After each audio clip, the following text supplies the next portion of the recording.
नमस्कार दोस्तों, आज हम लोग चौथा टेस्ट करेंगे। ठीक है, आपको मालूम है कि जो प्यून है दोस्तों, इसका परीक्षा आपको फरवरी में होने वाला है। आपके पास 60 दिन मान लीजिए। ठीक है, अभी 60 दिन समय है। इन 60 दिनों में आपको मालूम है कि 35 नंबर के जो मैथ हैं, 35 गो मैथ, ठीक है, और 35 गो क्या पूछेगा, हिंदी आपसे। तो बहुत इम्पोर्टेंट है ये 35 और ये 35, 70। अगर 70 में से इसमें से 60 भी आप सही कर देते हैं, और 15 को जो अंग्रेजी है इसमें से अगर आप 5 को भी सही कर देते हैं और 65 को मार कराते हैं ना, चाहे आप किसी भी कैटेगरी में हैं, तो 100% आपका सिलेक्शन होगा। ठीक है, क्योंकि अगर देख लीजिए 85 में से भाई आप 65 को बना कर आते हैं, 60 से ऊपर बना कर आते हैं, तो आपको कोई नहीं रोक सकता। और सभी को मालूम है कि इसमें एक एक गो एग्जाम है। कितना एग्जाम है? ये गो एग्जाम है। ठीक है, क्लर्क जैसा पीटी और मेंस नहीं होने वाला है। इसमें सिर्फ एक एग्जाम है। एक बार में तहलका मचाइए, नौकरी लीजिए। और जो सिविल कोर्ट होता है, सिविल कोर्ट में एगो जो प्यून होता है ना, वो थाना अध्यक्ष के बराबर होता है। दरोगा डीएसपी कोई वैल्यू नहीं होता है कोर्ट के अंदर, समझ लीजिए उसके सामने। ठीक है, सर्वे सर्वा होता है। कोर्ट का कोई भी आदमी होगा वो सर्वे सर्वा होता है। ठीक है, कोर्ट अलग है। तो चलिए हम लोग आज का सेशन शुरू करते हैं।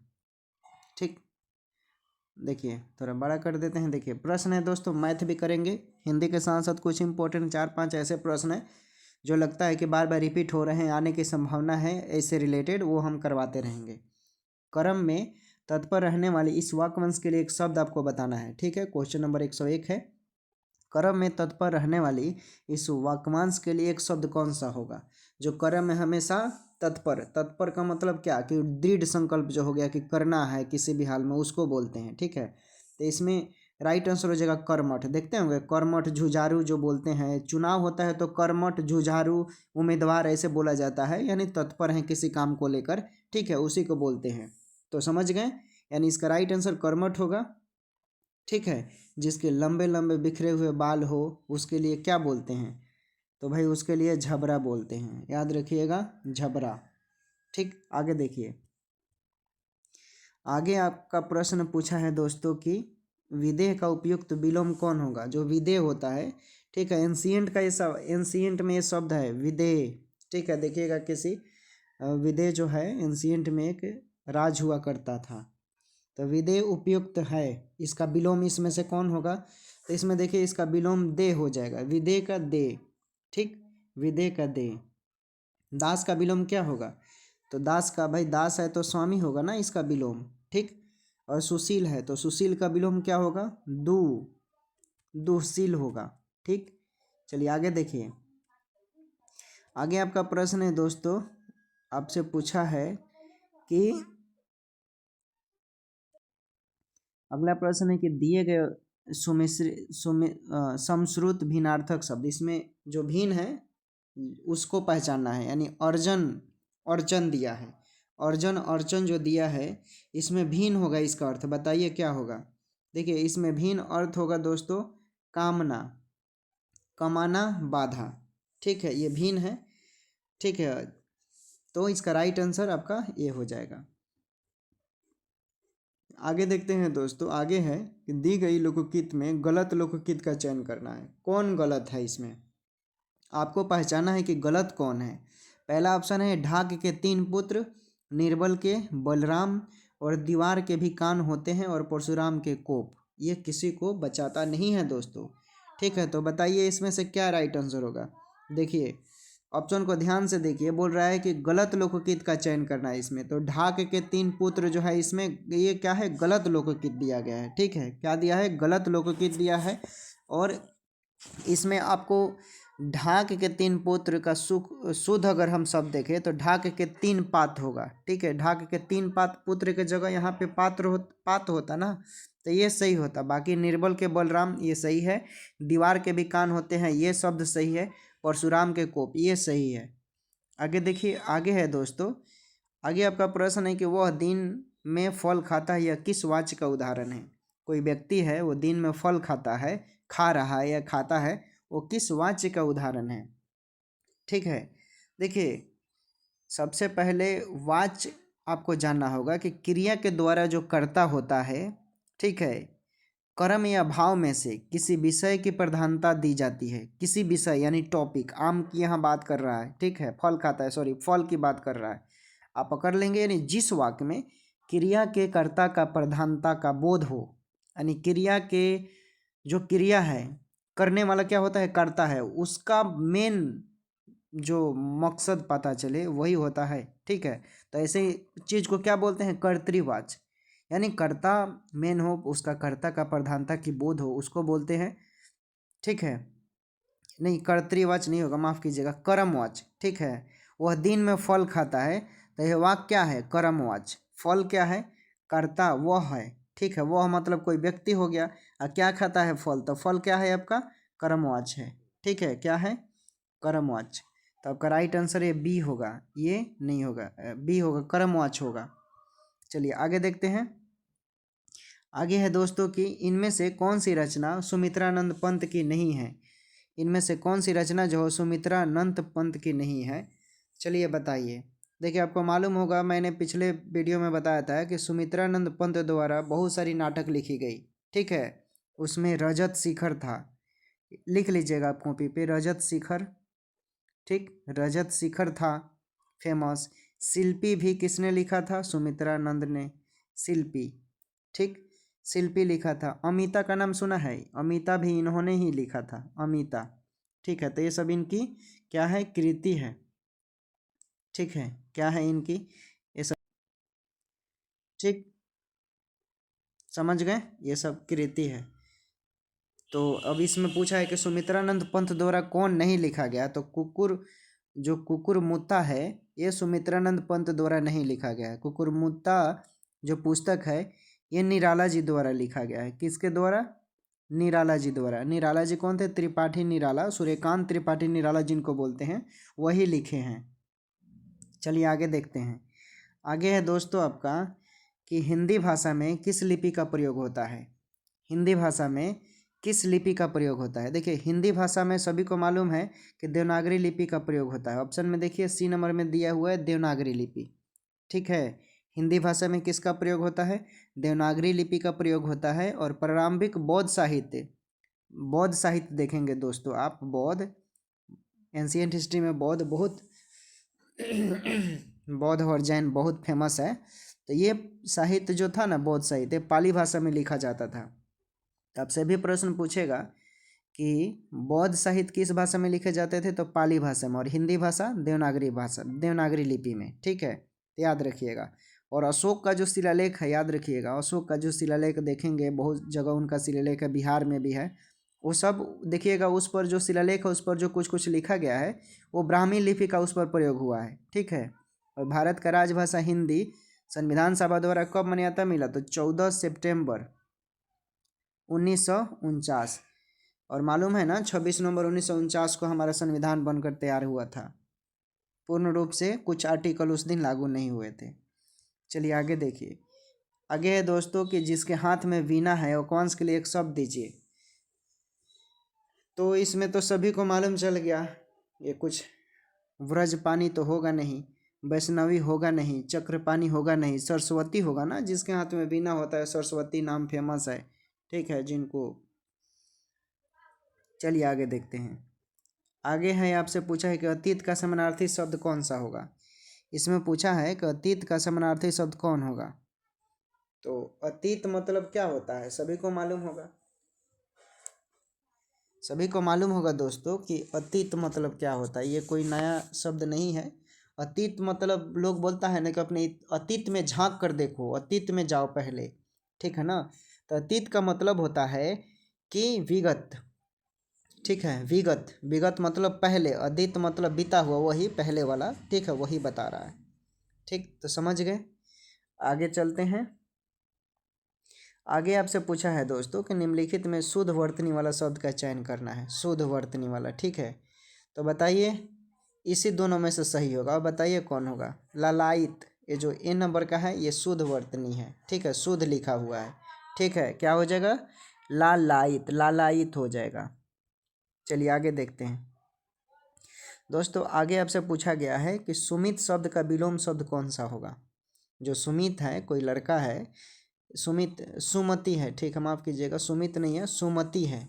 सुमति का विलोम क्या होगा? ठीक है, सुमति, सु मतलब पॉजिटिव के सेंस में। अब इसका किसी किसी देखिए सिंपल ट्रिक, अगर किसी का विलोम निकालना हो, किसी भी शब्द में पहले सु दिया होगा तो उसका विलोम कु लगा दीजिएगा, कुमति हो जाएगा, ये राइट आंसर हो जाएगा। ठीक, परीक्षा में याद रखिएगा इस तरह के सवाल आते हैं तो। चलिए आगे देखते हैं। आगे आपसे पूछा गया है कि दिए गए वाक्यांश के लिए एक शब्द आपको बताना है। पहाड़ का निचला भाग क्या कहलाता है? पहाड़ का निचला भाग है, उसके लिए कौन से शब्द का प्रयोग होगा?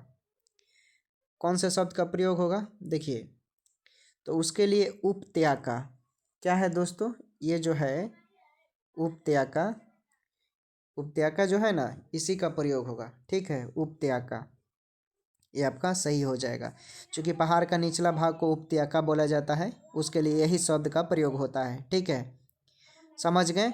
अब देखिए, आशा से अधिक, अगर आपसे पूछेगा कि आशा से अधिक, तो आशातीत बोलते हैं उसको। ठीक है, ये कम आते हैं। ठीक है, ये कम आते हैं दोस्तों। चलिए आगे देखते हैं दोस्तों। आगे पूछा है कि पानी का बुलबुला होना मुहावरे का सही अर्थ क्या होगा? पानी का बुलबुला होना मुहावरे का सही अर्थ क्या होगा? पहला ऑप्शन है भयभीत होना, दूसरा ऑप्शन है क्षणभंगुर होना, तीसरा ऑप्शन है हर्षित होना, और चौथा ऑप्शन है दुखी होना। आपको बताना है पानी का बुलबुला होना मुहावरे का मतलब क्या होता है। देखिएगा, पानी का बुलबुला होने का मतलब होता है क्षणभंगुर होना। ठीक है, क्या हो जाएगा ये क्षणभंगुर हो जाएगा राइट आंसर। भाई आपको मालूम होगा क्षणभंगुर मतलब क्षण मतलब क्षणिक, कम समय के लिए। देखते हैं ना, पानी का बुलबुला उठता होगा तो फट जाता है, तुरंत उठता है, बढ़, यानी क्षणभंगुर है, क्षणिक खुशी जिसको बोलते हैं। देखिएगा, किसी किसी को कोई चीज़ मिल जाता है तो बहुत उतावला खुशी मनाने लगता है, ये नहीं सोचता है कि ये हर मतलब हमेशा के लिए नहीं है। ठीक है दोस्तों, तो आगे देखते हैं। आगे आपका प्रश्न है, आगे आपसे पूछा है कि दिए गए शब्द के लिए सर्वाधिक उपयुक्त समानार्थी शब्द का चयन करना है। अंबर दिया है, क्या दिया है? अंबर दिया है। ठीक है, और नीचे और ऑप्शन देख लेते हैं। अंबर का आपको क्या बताना है?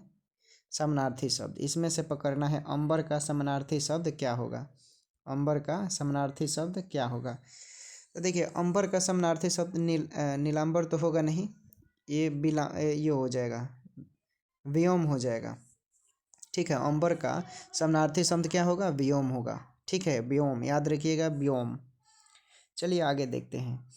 आगे दोस्तों आपसे पूछा है कि जो इंद्रियों के पहुंच से बाहर हो, वाक्यांश के लिए एक शब्द का चयन करना है। जो इंद्रियों के पहुंच से बाहर हो, उसके लिए कौन सा शब्द का प्रयोग करते हैं? देखिए, जो इंद्रियों के पहुंच से बाहर हो उसके लिए इंद्रियातीत बोलते हैं। क्या बोलते हैं? इंद्रियातीत। देखिए, ये नंबर में दिया हुआ है दोस्तों, इंद्रियातीत। ठीक है, इंद्रियातीत यानी किसी विषय के पूरी छानबीन करना, उपयोग शब्द क्या होगा? विवेचना होगा, उसी का फॉर्म में इंद्रियातीत का प्रयोग हुआ है। आगे देखते हैं। आगे आपसे पूछा गया है कि अंधेरी रातों वाला पखवाड़ा वाक्यांश के लिए उपयोग शब्द होगा। जो अंधेरी रात होता है दोस्तों, ठीक है, चलिए आगे देखते हैं। अंधेरी रात वाला पखवाड़ा वाक्यांश के लिए क्या प्रयोग होगा? अंधेरी रात की बात बोल रहे हैं। ऑप्शन देख लीजिए, ऑप्शन है अमावस्या, शुक्ल पक्ष, कृष्ण पक्ष या मलमास। ठीक है, तो बताइए क्या राइट आंसर होगा। दोस्तों आपके पास 60 दिन का समय है।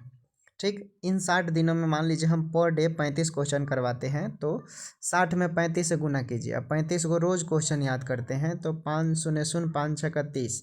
ठीक, फिर 3 शून्य शून्य, ठीक है, 3 शून्य शून्य हो जाएगा, 3 छक 18, यानी 0 0 8 3 11 2, 2100 प्रश्न हो रहा है। कितने? आप इन 60 दिनों में 2100 प्रश्न हो जाएगा आपका। 2100 प्रश्न कम नहीं होता। अगर आप अच्छा से 2100 में से 1500 भी याद कर जाते हैं तो मुझे उम्मीद है कि 30 प्लस कर आप आएंगे। रिवीजन करना, याद करने का सबसे बेस्ट तरीका है कि आपको रिवीजन बार बार करना होगा। ठीक है, अभी एक बार अच्छा से पढ़ लीजिए, ठीक है, और उसको रिवीजन करते रहिए। तो इसमें क्या बताना है आपका? इसमें आपको पूछा है अंधेरी रात वाला पखवाड़ा वाक्यांश के लिए एक शब्द क्या होगा। तो राइट आंसर हो जाएगा कृष्ण पक्ष। अंधेरी रात कृष्ण पक्ष ही में ही होता है। अब चलिए आगे देखते हैं। आगे है कि दिए गए शब्द का निम्न शब्दों में से विलोम नहीं है। कौन जो है दोस्तों इसमें विलोम नहीं है, ठीक है। तो आपको बताना है किसका विलोम बताना है, तो ये जो आपका सुव्यवस्था है, ठीक है, सुव्यवस्था, इसी का विलोम होगा। तो ऑप्शन दिया है कि आपका गड़बड़ी होगा, कि सुचारू होगा, कि अर्थव्यवस्था होगा, या कि कुव्यवस्था होगा, ठीक है। तो चलिए बताइए, देखिए सुव्यवस्था सभी को मालूम है, तो क्या हो जाएगा, सुव्यवस्था मतलब सुंदर रूप से व्यवस्था है। अब इसका विलोम आपको बताना है। देखिए सुव्यवस्था का विलोम क्या होगा, सुचारू। क्या हो जाएगा, सुचारू। देखिए ये दिया हुआ है ऑप्शन में, तो यही आपका राइट आंसर हो जाएगा, सुचारू, ठीक है। आगे देखते हैं। आगे है आंखें चुराना मुहावरा का मतलब क्या है। बिहार सिविल कोड परीक्षा में आया हुआ था, देख लीजिए कितना इंपॉर्टेंट है। बिहार सिविल कोड परीक्षा में आया हुआ है, आंखें चुराना का मतलब क्या होता है, ठीक है। आंखें चुराना का मतलब क्या होता है दोस्तों, आंखें चुराना का मतलब कि छिप जाना, क्या हो जाना, छिप जाना, ठीक है। आंखें चुराना मतलब छिप जाना, ठीक है। तो राइट आंसर आपका ए हो जाएगा, आंखें चुराना, ठीक। बछिया का ताऊ, अगर किसी को बोला जाए कि बछिया का ताऊ क्या होगा, बछिया का ताऊ का क्या होगा, तो मूर्ख बोलते हैं ना, मूर्ख लोग को बछिया का ताऊ ऐसे बोलिएगा, ये बछिया का ताऊ, तो मूर्ख। वो जो नहीं जानता होगा तो उसको कोई फर्क नहीं, लेकिन जो जानता होगा उसको बुरा लगेगा। बाएं हाथ का खेल, लोग बोलता है ये तो मेरे बाएं हाथ का खेल है, इसका मतलब क्या हुआ, यानी बहुत आसान, तुम्हारा बाल का खाल उतार लेंगे, ठीक है। देखिएगा तर्क वितर्क में लोग बोलता है ना, तो अधिक तर्क वितर्क करना, बाल की खाल उतारना। आगे देख लेते हैं। आगे है दोस्तों आपका कि कम बोलने वाला व्यक्ति को क्या कहते हैं। जो कम बोलने वाले व्यक्ति होते हैं उनको क्या बोलते हैं। देखिए कम बोलने वाले व्यक्ति होते हैं उनको हम अल्पभाषी बोलते हैं, अल्पभाषी, ठीक है। एक्टॉक्टिव होते हैं, बहुत बात नहीं जिसको बोलते हैं, बहुत ज़्यादा बोलते हैं, ठीक है। तो ठीक है, उसके बाद जो सुना ना गया हो उसको अतृप्त बोलते हैं। चलिए आगे देखते हैं। आगे है दोस्तों कि चंचल का विलोम शब्द क्या होगा। चंचल है, चंचल का विलोम, चंचल मतलब मन विचलित होते रहता है। अभी आप घर पे हैं, सोचिएगा तो पटना चले जाएंगे, अमेरिका चले जाएंगे, ठीक है। तो दिमाग से बड़ा कोई चंचल इस धरती पे है नहीं दोस्तों, ठीक है। इसलिए चंचल का विलोम यानी क्या, जो विचलित होता रहता है, इसका उल्टा जो फिक्स हो, फिक्स यानी स्थिर, वही होगा, ठीक है। तो राइट आंसर डी हो जाएगा। अब आइए मैथ बताते हैं आपको, ठीक है।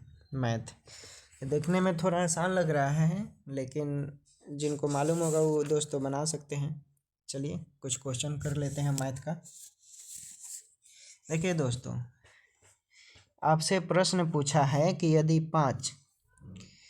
पाँच अंकों वाली संख्या 247 XY 3 7 और 11 से विभाज्य है तो 2y माइनस 8x का मान। इसी तरह का सवाल, चूँकि आपका पियोन जो है 10th लेवल पर है, ठीक है, 10th स्टैंडर्ड का है, कोई ज़्यादा नहीं है। तो मैथ आपका नॉर्मली प्रैक्टिस का सेट है, जितना करेंगे उतना होगा, ठीक। अब देखिए इसमें आपको एक फॉर्मूला मालूम होगा, ठीक है। क्या मालूम होगा, सबसे पहले ऐसे चीज़ में चलिए सिंपल तरीके से बताते हैं कि इसमें आपको क्या करना है। जैसे 3 7 और 11 दिया है, तो इसका क्या निकालेंगे, एलसीएम। तो इसका एलसीएम निकालेंगे आप, तो गुना के लिए 3 7 21 और 21 में 11 से गुना कीजिएगा तो 231 आएगा, ठीक, 231 आएगा। अब क्या करना है, चूँकि बोल रहा है 247 XY, ठीक। तो अब क्या कीजिए, इसमें 247 से क्या निकालेंगे, हम भाग देंगे 231 है इसमें, तो कटेगा नहीं, तो एगो जीरो रखेंगे, तो एक बार में कटेगा, ठीक है। तो 231, ठीक है, फिर यहाँ जीरो, तो यहाँ भी जीरो हो जाएगा, फिर भाग देंगे तो कितना आएगा, घटा लेंगे तो ये 1600 आ रहा है, ठीक। और फिर क्या करेंगे, ये 231 में 6 से गुना कीजिएगा तो कितना आएगा आपका 1386, ठीक है। कितना आएगा ये 1600 में 1386 आएगा, 6 बार में काटेंगे तो काटिएगा तो कितना आ रहा है 214। शेषफल कितना बच रहा है, शेषफल आपका 214 बच रहा है। और प्रश्न में आपको मालूम है कि XY निकालना है हमें, तो इसको निकालने के लिए हम क्या करेंगे, 231 में से 214 को घटा देंगे तो कितना मान आ जाएगा, 17 मान आ जाएगा। तो x बराबर कितना हो जाएगा, 1, ठीक है, और y बराबर 7, ठीक है। अब इसको हम ऐसे लिख सकते हैं दोस्तों कि 2y माइनस 8x बराबर 2 गुने 7 माइनस 8 गुने 1। अब इसको सॉल्व करेंगे तो 6 हो जाएगा, कितना हो जाएगा, 6 हो जाएगा। राइट आंसर आपका ऑप्शन में 6 हो गया। चलिए आगे देखते हैं। ये बेसिक है, हम अच्छा से मैथ बताएंगे, आपको कहना नहीं पड़ेगा, लेकिन हालांकि आपके दिमाग में डाल रहे हैं कि आपको मैथ भी पढ़ना है, ठीक है। आगे देखिए, एक वृत्ताकार पार्क का क्षेत्रफल 12,474 है, ठीक है, इतना मीटर है। पार्क के चारों ओर क्षेत्रफल इसका इतना मीटर है, क्षेत्रफल 1200 इतना है, और 2 मीटर क्या है, प्रश्न गलत है क्या, अच्छा 2 मीटर है। मार्ग का क्षेत्रफल बीच में दिया है 2 मीटर, और पार्क के चारों ओर 3.5 मीटर चौड़ा है। तो मार्ग का क्षेत्रफल मीटर 2 में ज्ञात करना है, यहाँ पर मान भी दे दिया है, ठीक। तो देखिए थोड़ा प्रश्न ये लंबा बनेगा, ट्रिक इसमें ट्रिक तो लगेगा नहीं, ट्रिक बहुत कोशिश किए हैं, लेकिन आपको यही तो, चूँकि 10th स्टैंडर्ड का है तो 10वां में देखिएगा जो आपका दिया है वृत्ताकार से रिलेटेड, उसमेमें भी ऐसे इस टाइप के प्रश्न बहुत पूछे गए हैं, ठीक है। देखिए सबसे पहले आपका दिया है क्षेत्रफल 12,474 दिया हुआ है, और वृत्त का क्षेत्रफल पाई आर स्क्वायर होता है, और इसको बराबर कर दीजिए, ठीक। हम हिंट दे दे रहे हैं, सॉल्व आप ही को करना है। इस तरह आपका आर का मान निकल जाएगा, ठीक है। आर का मान निकालेंगे तो आपका 63 मीटर आ जाएगा, चूँकि पाई का मान रखिएगा आप 22/7 यहाँ पर पाई का मान, ठीक। आगे सॉल्व करते हैं, चूँकि आपको मालूम है कि आर का मान आ गया आपका 63 मीटर, ठीक। चूँकि प्रश्न चलेंगे R1 निकालना है, ठीक है। तो R1 आपका हो जाएगा, चूँकि पहले से चौड़ाई इतना दिया हुआ है तो हम क्या करेंगे, 63.3.5 जोड़ेंगे तो 66.5 मीटर आ गया, ठीक। अब मार्ग का क्षेत्रफल निकालना है। तो देखिए मार्ग का क्षेत्रफल आपने 10वीं क्लास में पढ़ा होगा, पाई इंटू R1 का स्क्वायर माइनस ये R2 और R1 ऐसे निकाला जाता है, ठीक है। और वैल्यू पुट कर देना है सिर्फ। देखिए तो पाई का मान कितना होता है, 22/7, पाई हटा दीजिए, ठीक। उसके बाद R1 का मान अभी मैंने निकाला 6.5 का स्क्वायर माइनस R1 यानी अपना निकला है 63 का स्क्वायर। अब इसको सॉल्व करेंगे आप तो कितना आएगा, यानी 22/7 गुने 66.5 का स्क्वायर करेंगे तो 129.5 गुने आपका आ जाएगा 63 का स्क्वायर करेंगे तो आपका मान आएगा 3.5। तो ये 7×5 पॉइंट में आएगा। अब गुना करेंगे तो 24.5 मीटर स्क्वायर निकल गया। आगे देखते हैं, आगे है आपका कि दो समान राशियाँ क्रमशः 6%, 10% साधारण ब्याज पर उधार ली जाती है। पहली राशि और दूसरी राशि की तुलना में 2 वर्ष बाद वापस की गई, और प्रत्येक आप किसी भी तरीके से मैथ बना सकते हैं, जरूरी नहीं है कि जो हम बना रहे हैं उसी तरीके से बनेगा। आपको दूसरा ट्रिक आता है, उस ट्रिक से बनाइएगा। देखिए इसमें क्या करना है, आप क्या करेंगे, माना कि हम मान लेंगे कि धनराशि 100% है, ठीक है। चूँकि ब्याज आपका दिया हुआ है 6% और 10%, ठीक है। तो हम दोनों ब्याज को बराबर करेंगे। बराबर करने के लिए पहले से आप बनाए होंगे, ठीक है, 10वां क्लास में ये भी मेथड है। तो क्या हो जाएगा, 6 गुने 5% बराबर 10% गुने 3, ठीक है। इसे ऐसे करते हैं तो ये वो कितना आएगा आपका, सॉल्व करेंगे तो आपका आ जाएगा 30%, ठीक है। कितना आ गया, 30%। और प्रश्न से चलना है, चूँकि धनराशि मैंने 100% माना है और हमारा आ गया ब्याज 30%। अब बराबर में आपको मालूम है कि 1105 रुपया राशि स्थित है प्रत्येक राशि के लिए। अब इसको हम सॉल्व करते हैं, सॉल्व करेंगे चूँकि बराबर के इधर है तो हम 100% बराबर लिख सकते हैं इसको ऐसे, 1105/130 गुने 100, ठीक है। जब इसको सॉल्व कीजिएगा तो 0 से 0 कट गया, ठीक है। और ये अब इसको काटेंगे, भाग देंगे 13 से, तो 13×5 = 13, ठीक है। फिर 5 बार में यानी 8 150 रुपया। तो ऑप्शन में देखिए डी नंबर में है, तो राइट आंसर हो गया आप। अल्पिन और अलमारी किस विदेशी भाषा के शब्द हैं? अल्पिन और अलमारी किस विदेशी भाषा के शब्द हैं? दोस्तों देखिए, अगर इसका पीडीएफ चाहिए तो आप टेलीग्राम का डिस्क्रिप्शन में लिंक है, उस पर जुड़कर आप उसे प्राप्त कर सकते हैं।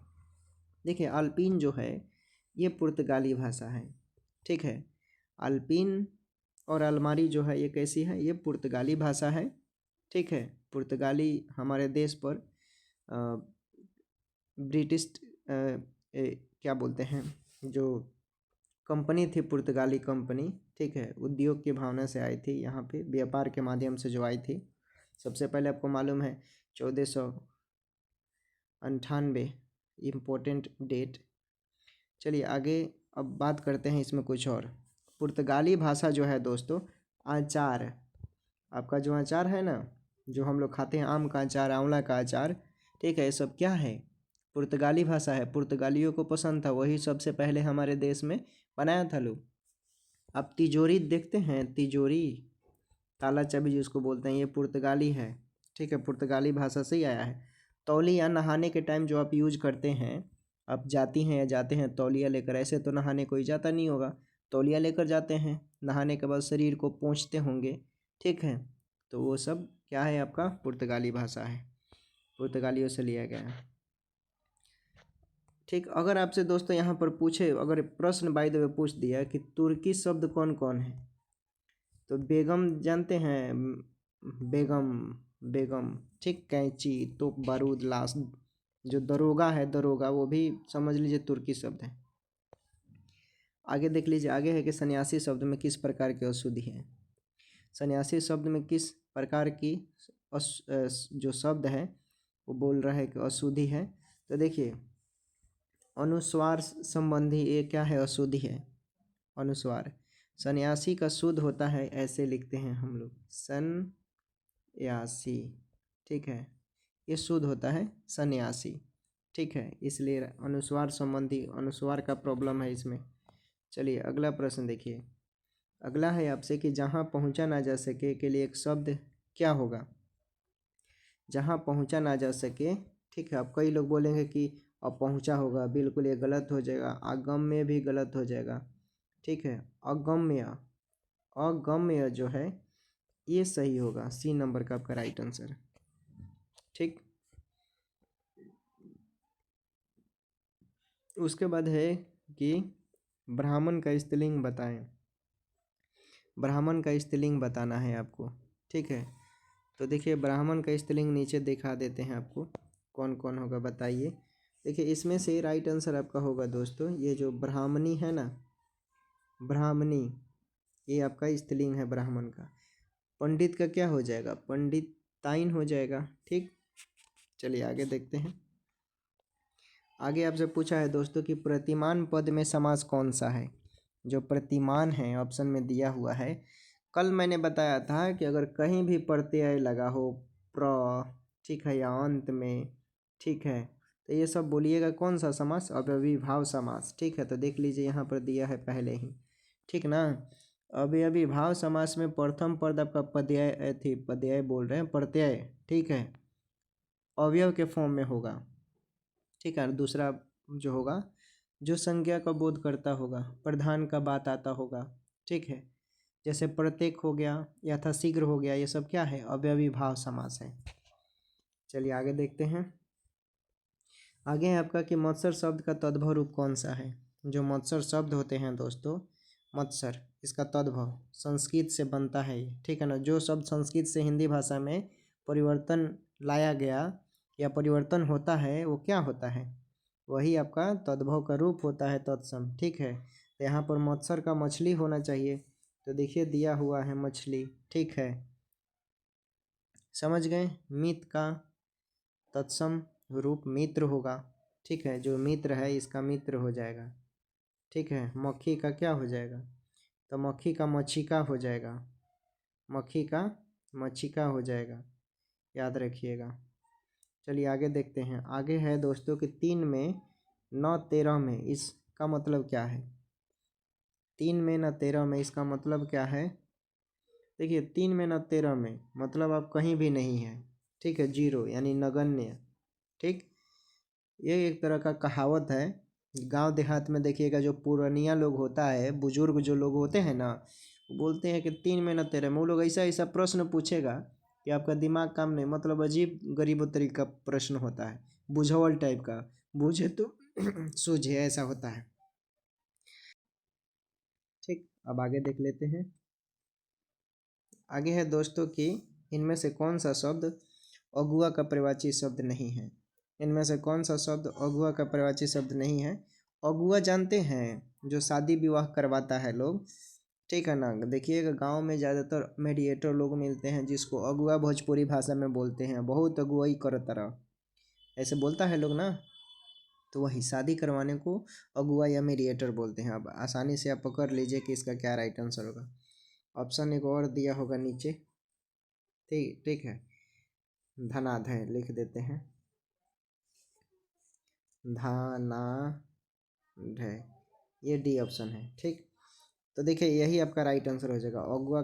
इसमें परिवाची पूछ रहा है कि परिवाची कौन नहीं है, तो नहीं है। देखिए सरदार, अग्रणी, मुखिया ये सब होता है, लेकिन ये नहीं होगा धनाधय। आगे देखिए, आगे आपसे पूछा है कि इनमें से अभियोदय शब्द का सही संधि विच्छेद कौन सा है।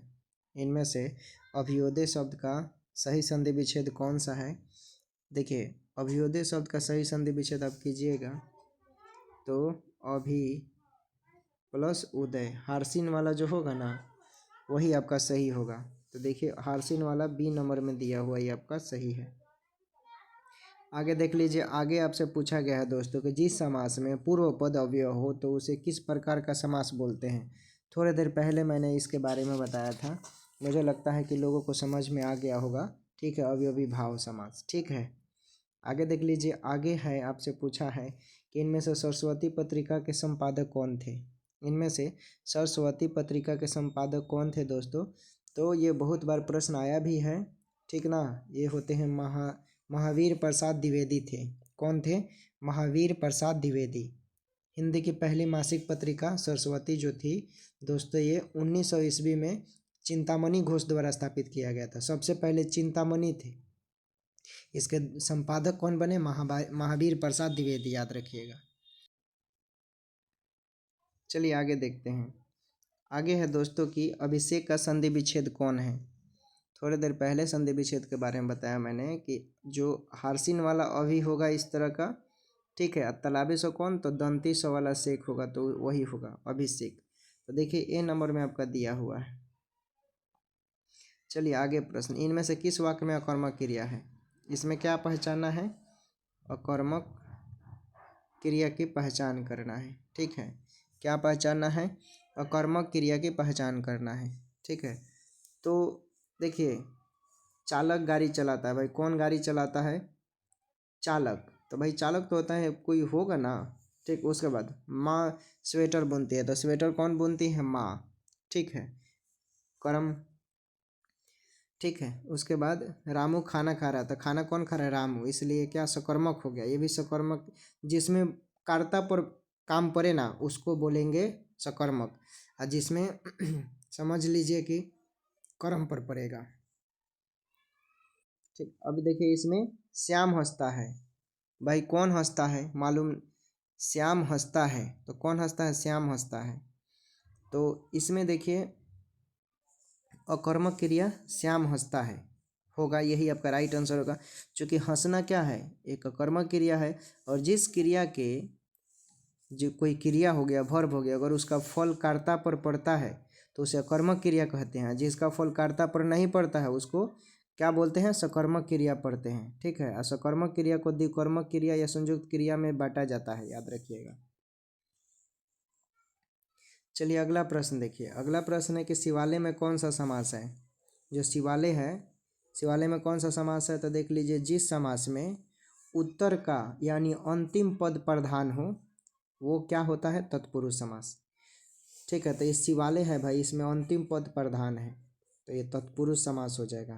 कर्ता कारक संबोधन को छोड़कर से सभी कारक में विभक्तियां लगाकर इसका समागर समास जो विग्रह है वो किया जाता है, ठीक है। तत्पुरुष समास आपको मालूम है 8 प्रकार के होते हैं, ठीक। आगे देख लीजिए दोस्तों, आगे है आपका कि जो पढ़ा ना गया हो इस वाक्य के लिए सही शब्द कौन सा है। जो पढ़ा ना गया हो इस वाक्य के लिए सही शब्द कौन सा है। देखिए, जो पढ़ा ना गया हो उसमें हम लोग बोलते हैं अपठित, अपठित। ठीक है, जो पढ़ा नहीं गया हो, साक्ष्य है लेकिन पढ़ा नहीं गया, अपठित हो गया। जो ईश्वर को मानता है उसे क्या बोलते हैं, आस्तिक बोलते हैं। जो नहीं मानता है उसे नास्तिक बोलते हैं। ठीक है, और जो पढ़ने योग्य ही नहीं है उसे अपठनीय बोलते हैं। यहाँ पर देखिए, इस डी और ए एक जैसा है, इसमें मिस्टेक नहीं करना है। जो कभी पढ़ा ही नहीं गया हो उसको बोलेंगे अपठित। अब देखिए, यहाँ पर एक जैसा सेंटेंस है तो इसको हम लोग बोलेंगे अपठनीय है, मतलब जो पढ़ने योग्य नहीं है, मतलब है लेकिन पढ़ने योग्य ही नहीं है, उसको बोलेंगे। आगे देखते हैं, आगे है कि अनामिका के रचनाकार कौन है। इसमें देखिए, अनामिका के रचनाकार पूछा है आपसे, तो ऑप्शन देख लीजिए। एक है सूर्यकांत त्रिपाठी निराला, उसके बाद जयशंकर प्रसाद, महादेवी वर्मा और सुमित्रा नंदन पंत। तो सूर्यकांत त्रिपाठी जो है ये अनामिका का इन्होंने रचना किया था। ठीक है, इनके बहुत सारी कृति है लेकिन प्रश्न में आपसे यही पूछा है इसलिए आपका ये राइट आंसर हो जाएगा। उसके बाद है कि जो सुप्त होता है, सुप्त, सुप्त का विलोम पूछा है। ठीक है, सुप्त मतलब जो सो गया है। ठीक है, मतलब सुस्त हो गया है उसको बोलते हैं। ठीक ना, तो इसमें जागृति होगा राइट आंसर इसका, देखिए दिया हुआ है। उसके बाद देख लेते हैं आगे आपसे पूछा है कि भ्रमर जो शब्द है का तद्भव रूप है कौन सा है। भ्रमर पूछा है, भ्रमर का तद्भव यानी संस्कृत वाला बताना है, तद्भव तत्सम में। तो भ्रमर शब्द का जो होगा तद्भव भौंरा हो जाएगा, नाम से ही मालूम चल रहा है। ठीक है, क्या हो जाएगा, भौंरा। और अब सभी को मालूम है उत्पत्ति के दृष्टि से शब्द के चार भेद होते हैं, तत्सम, तद्भव, देशज, विदेशज। ठीक है, संस्कृत के मूल शब्द को ही तत्सम कहते हैं। आगे देख लीजिए, आगे है आपसे पूछा है कि अघोष अल्प प्राण का उदाहरण कौन सा है। अघोष अल्प प्राण का उदाहरण कौन सा है। तो देखिए, अघोष में आपका जो हो जाएगा ये क होगा अल्प प्राण के रूप में। ठीक है, क जिन व्यंजन वर्णों का उच्चारण में मतलब स्वतंत्र पुर से झंकृति होती है वो अघोष में आते हैं। ठीक, राइट आंसर यही हो जाएगा। उसके बाद दिया है आपसे कि आंसू कविता के कवि कौन है। आंसू कविता के कवि पूछा है, ऑप्शन देख लीजिए। अज्ञा है, जयशंकर है, सूर्यकांत त्रिपाठी निराला और राम नरेश त्रिपाठी। तो देखिए, आंसू कविता के कवि जो हैं वो जयशंकर प्रसाद हैं। कौन हो जाएंगे, जयशंकर प्रसाद। ठीक, अब आगे देखते हैं मैथ। हम लोग 2-3 गो प्रश्न है। ठीक है, मैथ भी करते रहिए प्रैक्टिस। इसमें दिया है एक वर्ग का क्षेत्रफल 256 वर्ग सेंटीमीटर है, इसका परिमाण के दोगुने का मान क्या होगा। इसमें देखिए, एक वर्ग का क्षेत्रफल कितना है। वर्ग का क्षेत्रफल क्या होता है, भुजा स्क्वायर, और क्षेत्रफल आपका 256 दिया हुआ है। ठीक है, जब भुजा निकालेंगे तो ये रूट इधर आ जाएगा, 256 है। 256 जो होता है इसका वर्गमूल निकालेंगे तो 16 गुने 16 कितना आ रहा है, 16। अब पूछ रहा है प्रश्न में दोगुने का मान। ठीक है, परिमाप दोगुने का मान, चूँकि आपका भुजा कितना आ गया, ए बराबर 16 सेंटीमीटर आ गया। और बोला दोगुने का मान। ठीक है, तो 4 गुने भुजा होता है, तो यहाँ भुजा का मान पुट कर दीजिए तो 16 चौका 64 सेंटीमीटर। ऑप्शन ए नंबर आपका राइट आंसर हो गया।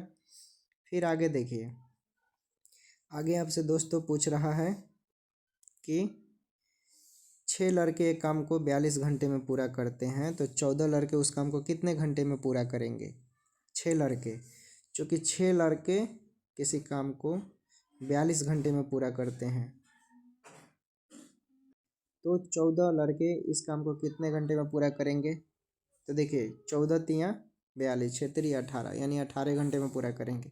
इस तरह का जब भी प्रश्न रहेगा, ठीक है, चूँकि पहले बोलेंगे कि एक लड़के किसी काम को, ठीक है, 42 दिन में करते हैं, तो 6 लड़के ऐसे निकालेंगे ना एक साथ। 6 लड़के एक काम को 42 घंटे में करने में लगता है, तो 6 लड़के कितने घंटे में, यानी 42 गुने 6। ठीक, उसके बाद 14 लड़के और मिला दिए, तो 14 लड़के और आ रहे हैं, तो हम 14 से भाग दे देंगे तो हमारा निकल जाएगा ना, तो वही मैंने किया। उसके बाद आपसे पूछा है कि राम ने एक वस्तु 8200 में खरीदी और इसे 35% के लाभ पर बेच दिया। उस राशि से उसने एक और वस्तु खरीदी, उसे 20% के नुकसान पर बेच दिया। उसका लाभ हानि क्या है? देखिए, पहले जो आपको निकालना है वस्तु खरीदा, यानी हम विक्रय मूल्य निकालेंगे। क्रय मूल्य दिया है यानी 8200 का 35% लाभ यानी 110। अब एक इसको काटेंगे, 5 सत्ते 35 और 5 दूना 10, 5 दूना 10। ठीक है, तो अब इसको 22 से हम काटते हैं तो ये हो जाएगा 11 बार में।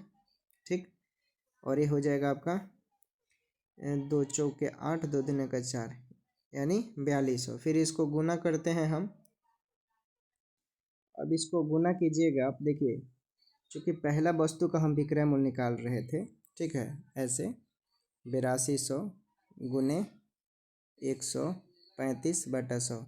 तो इसको काटेंगे तो आपका मान कितना आ जाएगा? काटेंगे तो 11,070 रुपया आ गया। ये क्या आ गया? पहला वस्तु का विक्रय मूल्य निकला ये। ठीक है, जो ऊपर दिया है 2 वस्तु का मान निकालना है, तो पहला वस्तु का विक्रय मूल्य निकल गया। फिर अब हम दूसरे वस्तु का निकालते हैं। ठीक है, तो दूसरे वस्तु का विक्रय मूल्य हम लेकर इसी से चलेंगे। दूसरे वस्तु का जो विक्रय मूल्य है ये 11,070 रुपया। ठीक, अब दूसरे वस्तु का, चूँकि आपको क्रय मूल्य मालूम चल गया, दूसरे वस्तु का क्रय मूल्य पहले वस्तु का विक्रय मूल्य निकल गया है। अब दूसरे वस्तु का विक्रय मूल्य फिर निकालेंगे। तो दूसरे वस्तु का विक्रय मूल्य हम इसी मान पर निकालेंगे, 11,070 जो निकाले हैं। अगुने कितने प्रतिशत का हानि होता है? 20% का। ठीक है, 20% का हानि होता है तो 20/80 हो जाएगा। 0 से 0 और 2 चौके 8। इसे 4 से काटेंगे तो कितने बार में जाएगा? ये काटेंगे आप तो 4 8 32 और ये आपका आ जाएगा 8856। ठीक है, 8,556 रुपया। कितना आया? 8,556 रुपया। चूँकि पहले से आपका मान कितना दिया हुआ है? क्रय मूल्य 8200। ठीक है, अब इसको घटा लीजिए, कितना आ रहा है? तो मान आपका क्या निकल जाए? कितना हानि हुआ, कितना लाभ हुआ? चूँकि ऊपर वाला ज़्यादा है, विक्रय मूल्य ज़्यादा है यानी लाभ हो रहा है यहाँ पर। तो घटा दीजिए तो 6 में से 6 गया 0, 5 का 5, 8 में से 2 गया। ठीक है, तो 656 रुपया आ रहा है। तो ऑप्शन में बी नंबर में 656 रुपया लाभ दिया हुआ है। ठीक, समझिए फिर से। राम ने एक वस्तु खरीदा 8200 रुपये में। ठीक, ये 8200 में खरीदा और इसको 35% के लाभ होता है, तो 35 यानी 135/100। मैंने इस पर इसका क्या निकाला? पहले वस्तु का विक्रय मूल्य निकाला तो 11,070 रुपया आ गया। ठीक, पहले वस्तु का क्या आया? ये विक्रय मूल्य। अब हम दूसरे वस्तु का क्रय मूल्य इसी पर लेकर चलेंगे। ठीक है, तो इसी पर मैं लेकर चला इसका क्रय मूल्य, तो इसी के साथ मैंने क्रय मूल्य निकाला। ठीक है, जबकि हमको 20% का हानि होता है, तो 20/80 घटा लेंगे 100 में से 20। अब इस पर मान हम निकालेंगे तो 8,856 आ गया हमारा। ठीक, चूँकि ये ज़्यादा है, ठीक है, और 8200 रुपया कम है, यानी यहाँ पर लाभ हो रहा है, तो आपका 656 रुपया का लाभ हुआ। देखा कि निम्नलिखित में से प्रत्येक 4 के विकल्प में से बेमेल शब्द को चुनना है। ठीक है, बेमेल शब्द को चुनना है, जैसे शारीरिक हो गया, अवधि अधि हो गया, दैहिक हो गया और मानसिक हो गया। तो इसमें से क्या होगा? बेमेल शब्द पूछ रहा है। ठीक है, तो देखिए, आप विकल्प को ध्यान से देखेंगे तो अधि जो है, अधि ये क्या है? असंगत है, बेमेल है। ठीक है, बाकी शारीरिक देखिए, शारीरिक, दैहिक और मानसिक, ये सब क्या है? ये संगत सब है और ये सब मनुष्य के शरीर में, मतलब मनुष्य के शरीर से सभी संबंधित हैं। समझ गए? इसलिए आपका राइट आंसर जो है अधि जो है बेमेल है। ठीक है, दिमाग लगा कर बनाइएगा। चलिए अगला प्रश्न देख लीजिए। अगला है आपका, पूछ रहा है मस्तिष्क के बारे में। ठीक है, ये जो मस्तिष्क है इसमें से कौन बेमेल है? ठीक है, इसमें से यहाँ पर लिख देते हैं हम। ठीक है, इसमें आपको बताना है बेमेल शब्द। ठीक है, तो यहाँ पर हम लिख देते हैं मस्तिष्क। ये नंबर में आपका क्या है? मस्तिष्क है। कौन बेमेल है इसमें से बताइए? ये ऑप्शन है, इसमें से कौन बेमेल है? तो देखिए, आप शब्द को ध्यान से देखेंगे तो शीर्ष जो है, ठीक है, शीर्ष आपका ये बेमेल है। ठीक है, ऊपर मस्तिष्क था, मस्तिष्क हो गया, और सिर हो गया, और क्या? शीश हो गया। ये सब क्या है? ये जो है दोस्तों, ये सब प्रधान है, ठीक है। ये भी देखिए शीर, शीश, शीर्ष, ये सब क्या है, मतलब एक चीज़ को इंडिकेट करता है जिसका मतलब क्या होता है, प्रधान, श्रेष्ठ, सबसे ऊपर, ठीक है। ठीक, बाकी जो डी है आपका, डी, ठीक है, ये शीर्ष शब्द बेमेल है, ठीक। मस्तिष्क, मस्तिष्क और सिर तथा शीश, ये माथा, आपका जो कपाल है ना, कपार जिसको बोलते हैं, उसका ये पर्यायवाची शब्द है, ठीक। इसलिए देख लीजिए अच्छा से, ठीक है। मस्तिष्क ऊपर, मस्तिष्क था, ठीक है, शीर्ष नहीं होगा। चलिए आगे देखते हैं। आगे है दोस्तों, बेमेल कौन है, देख लीजिए, कठिनाई, जटिलता, खेद और समस्या, ठीक है। तो इसमें से कौन बेमेल है, बेमेल बताना है। तो देखिए दम ध्यान से कंसंट्रेट होकर देखिएगा, ठीक है ना। यही पढ़ाई और मेरा जो सुनेंगे ये आपको दिमाग में रहेगा तो एग्ज़ाम हॉल में याद आ जाएगा। देखिए यहाँ पर कठिनाई है, जटिलता है और खेद है, ठीक है। ये सब क्या है, ये बेमेल है, ठीक है। ये जो खेद है ना, खेद, खेद है इसमें बेमेल। बाकी कठिनाई, जटिलता और समस्या, ये सब क्या मतलब है कि मतलब कोई काम जो है काफ़ी कठिन है, ठीक है। काफ़ी कठिनाई होता है, अफसोस होता है, दुख होता है, गम होता है, पछतावा होता है, उसको बोलते हैं, ठीक है। तो कठिनाई, जटिलता और समस्या ये अलग है। बाकी आपका ये खेद जो है ये तीनों से अलग है। चलिए आगे देख लीजिए। आगे आपसे पूछा है दोस्तों कि जो 79 से 81 तक जो प्रश्न है वो पर्यायवाची शब्द बताना है, ठीक है। क्या बताना है, पर्यायवाची। तो देखिए इसका पर्यायवाची, स्वर्ग का पर्यायवाची क्या होगा, स्वर्ग का पर्यायवाची क्या होगा। यहाँ उल्टा नहीं बताना है, नर्क नहीं मारिएगा, गलत हो जाएगा। पर्यायवाची पूछ रहा है, ठीक है ना। तो पर्यायवाची मतलब क्या, उसके समान, ठीक है। ठीक, यहाँ पर क्या बोला है, स्वर्ग का पर्यायवाची, ठीक। तो स्वर्ग का पर्यायवाची होता है आपका दौ, ठीक है। इसको ऐसे भी लिखते हैं दौ, ठीक। ब्रह्मांड नहीं होता, यमलोक नहीं होता, नरक नहीं होगा उसका, ठीक है।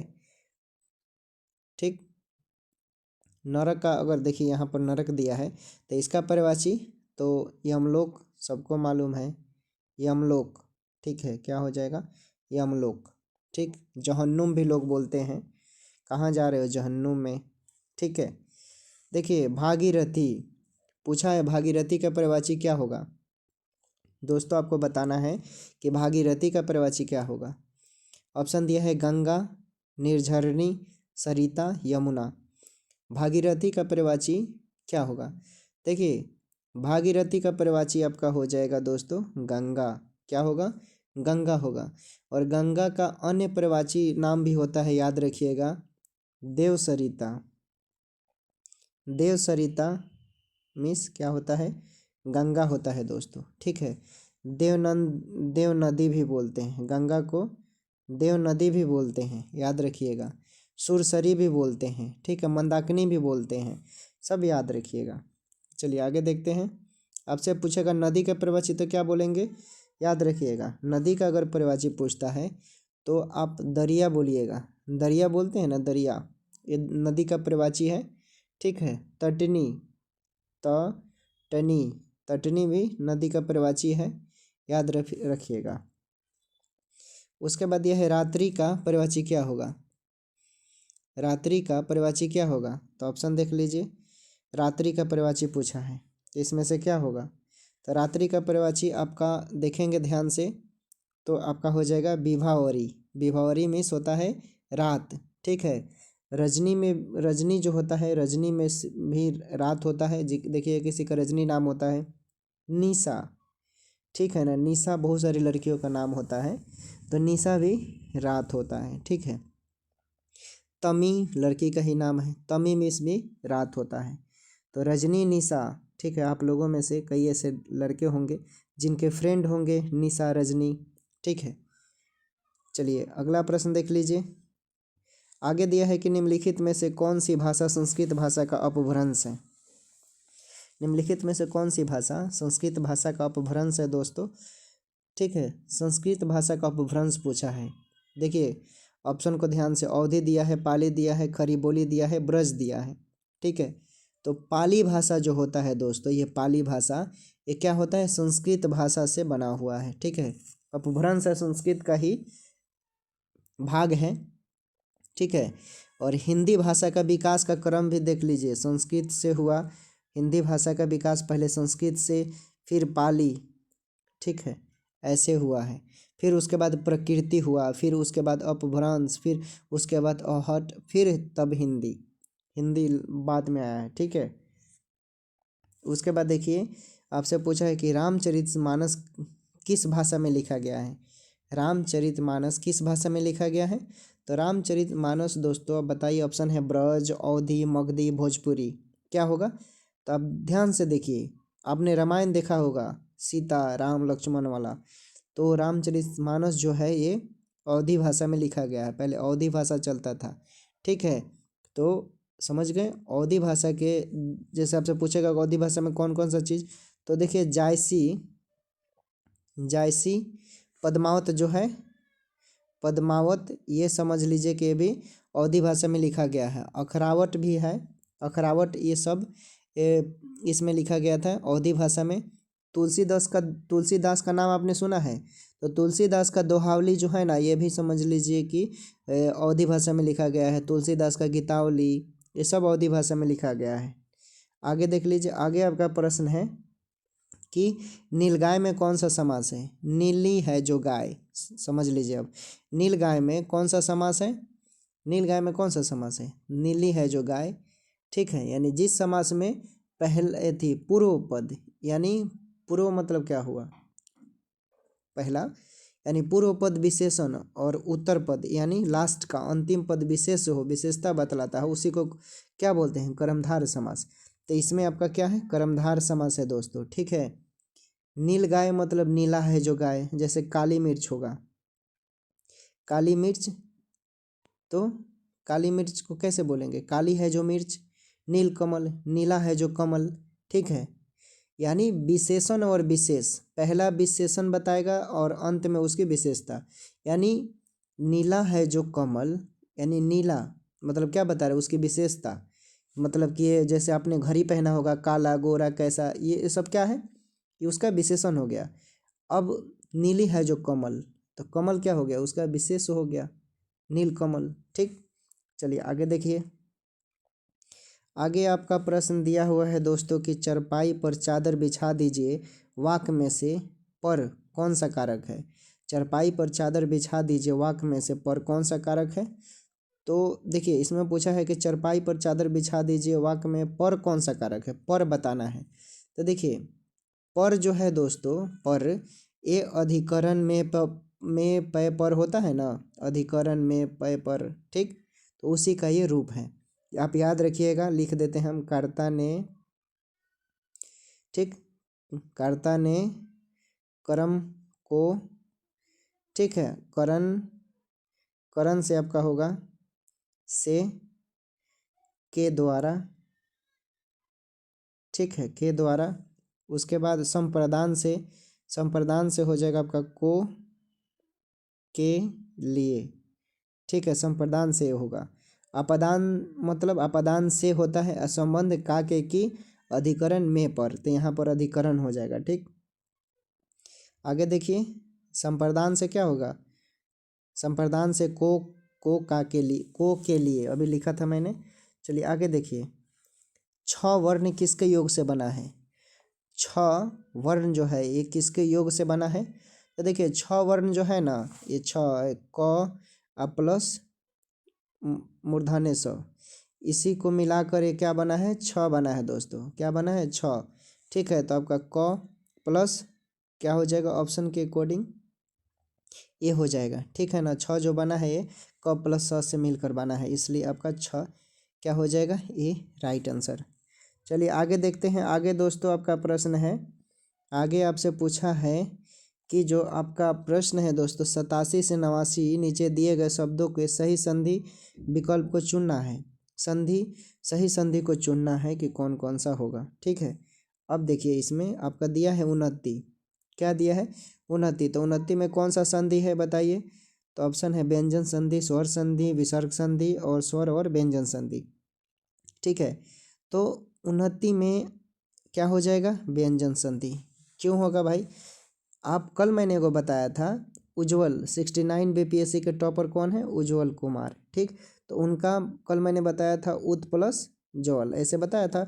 उसी तरह ये व्यंजन संधि होता है। ठीक है, इसमें क्या होता है, कुछ चीज़ें जो होता है, जैसे व्यंजन वर्णों के जो व्यंजन होते हैं, व्यंजन या स्वर में मिलने से होने वाले जो नया शब्द बनता है ना, उसी को व्यंजन बोलते हैं। अब जैसे यहाँ उन्नति है, तो उन्नति को आप कैसे लिखेंगे, उत प्लस नति, ऐसे लिखेंगे। ठीक है, एक्स्ट्रा जो हम बता रहे हैं उसे आप लिखते रहिएगा, आपको बहुत बेनिफिट मिलेगा।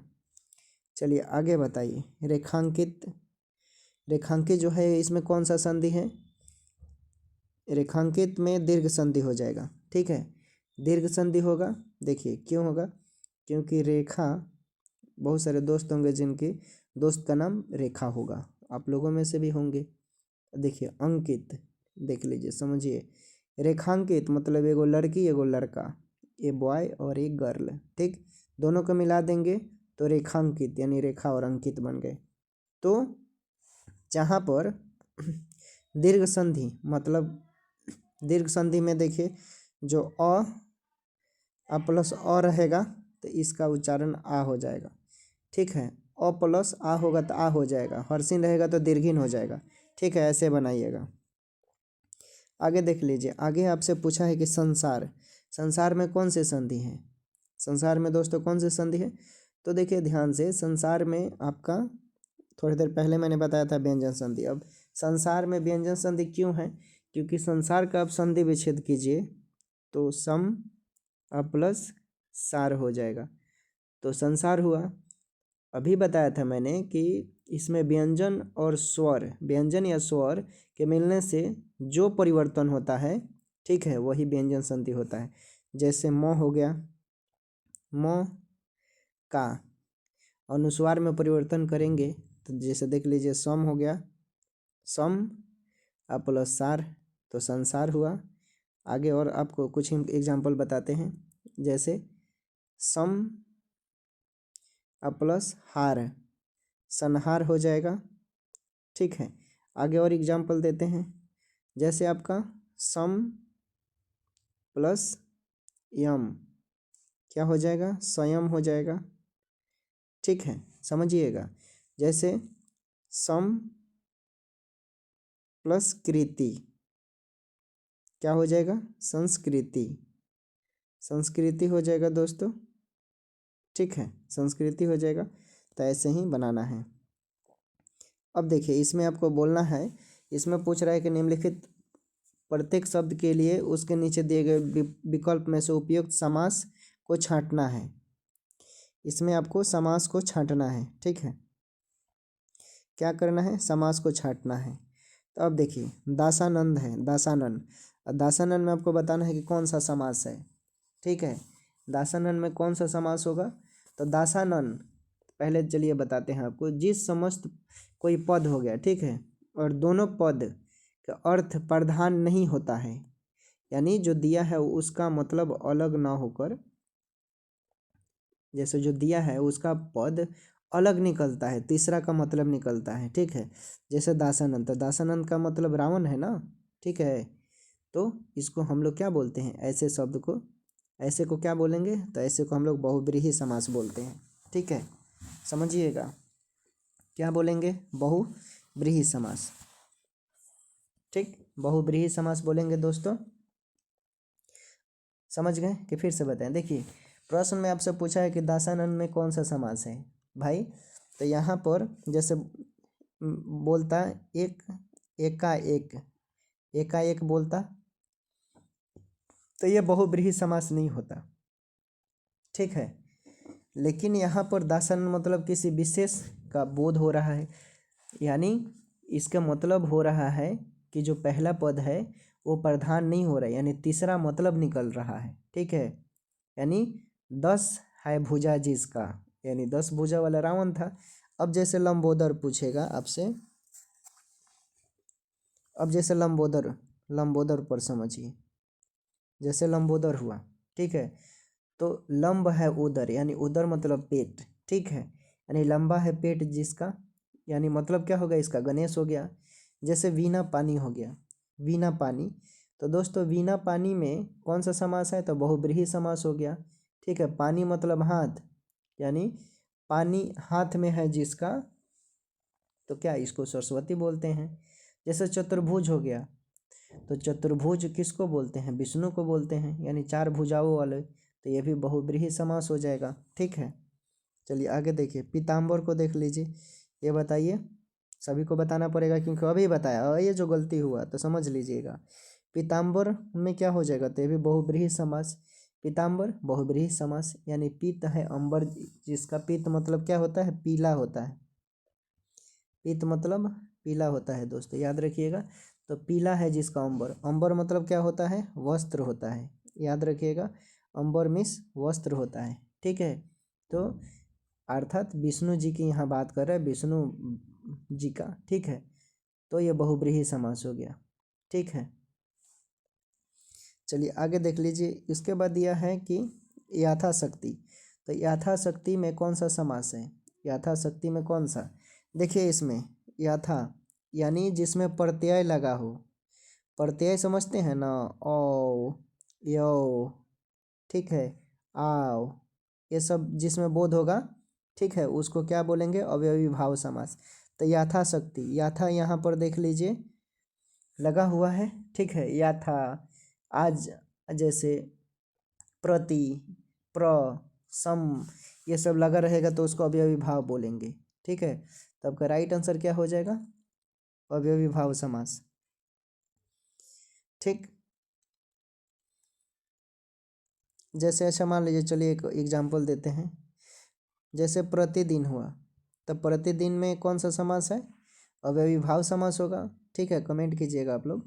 अब जैसे यथासंभव, यथासंभव में कौन सा समास होगा, तो यथासंभव में अवयवी भाव ही समास होगा दोस्तों।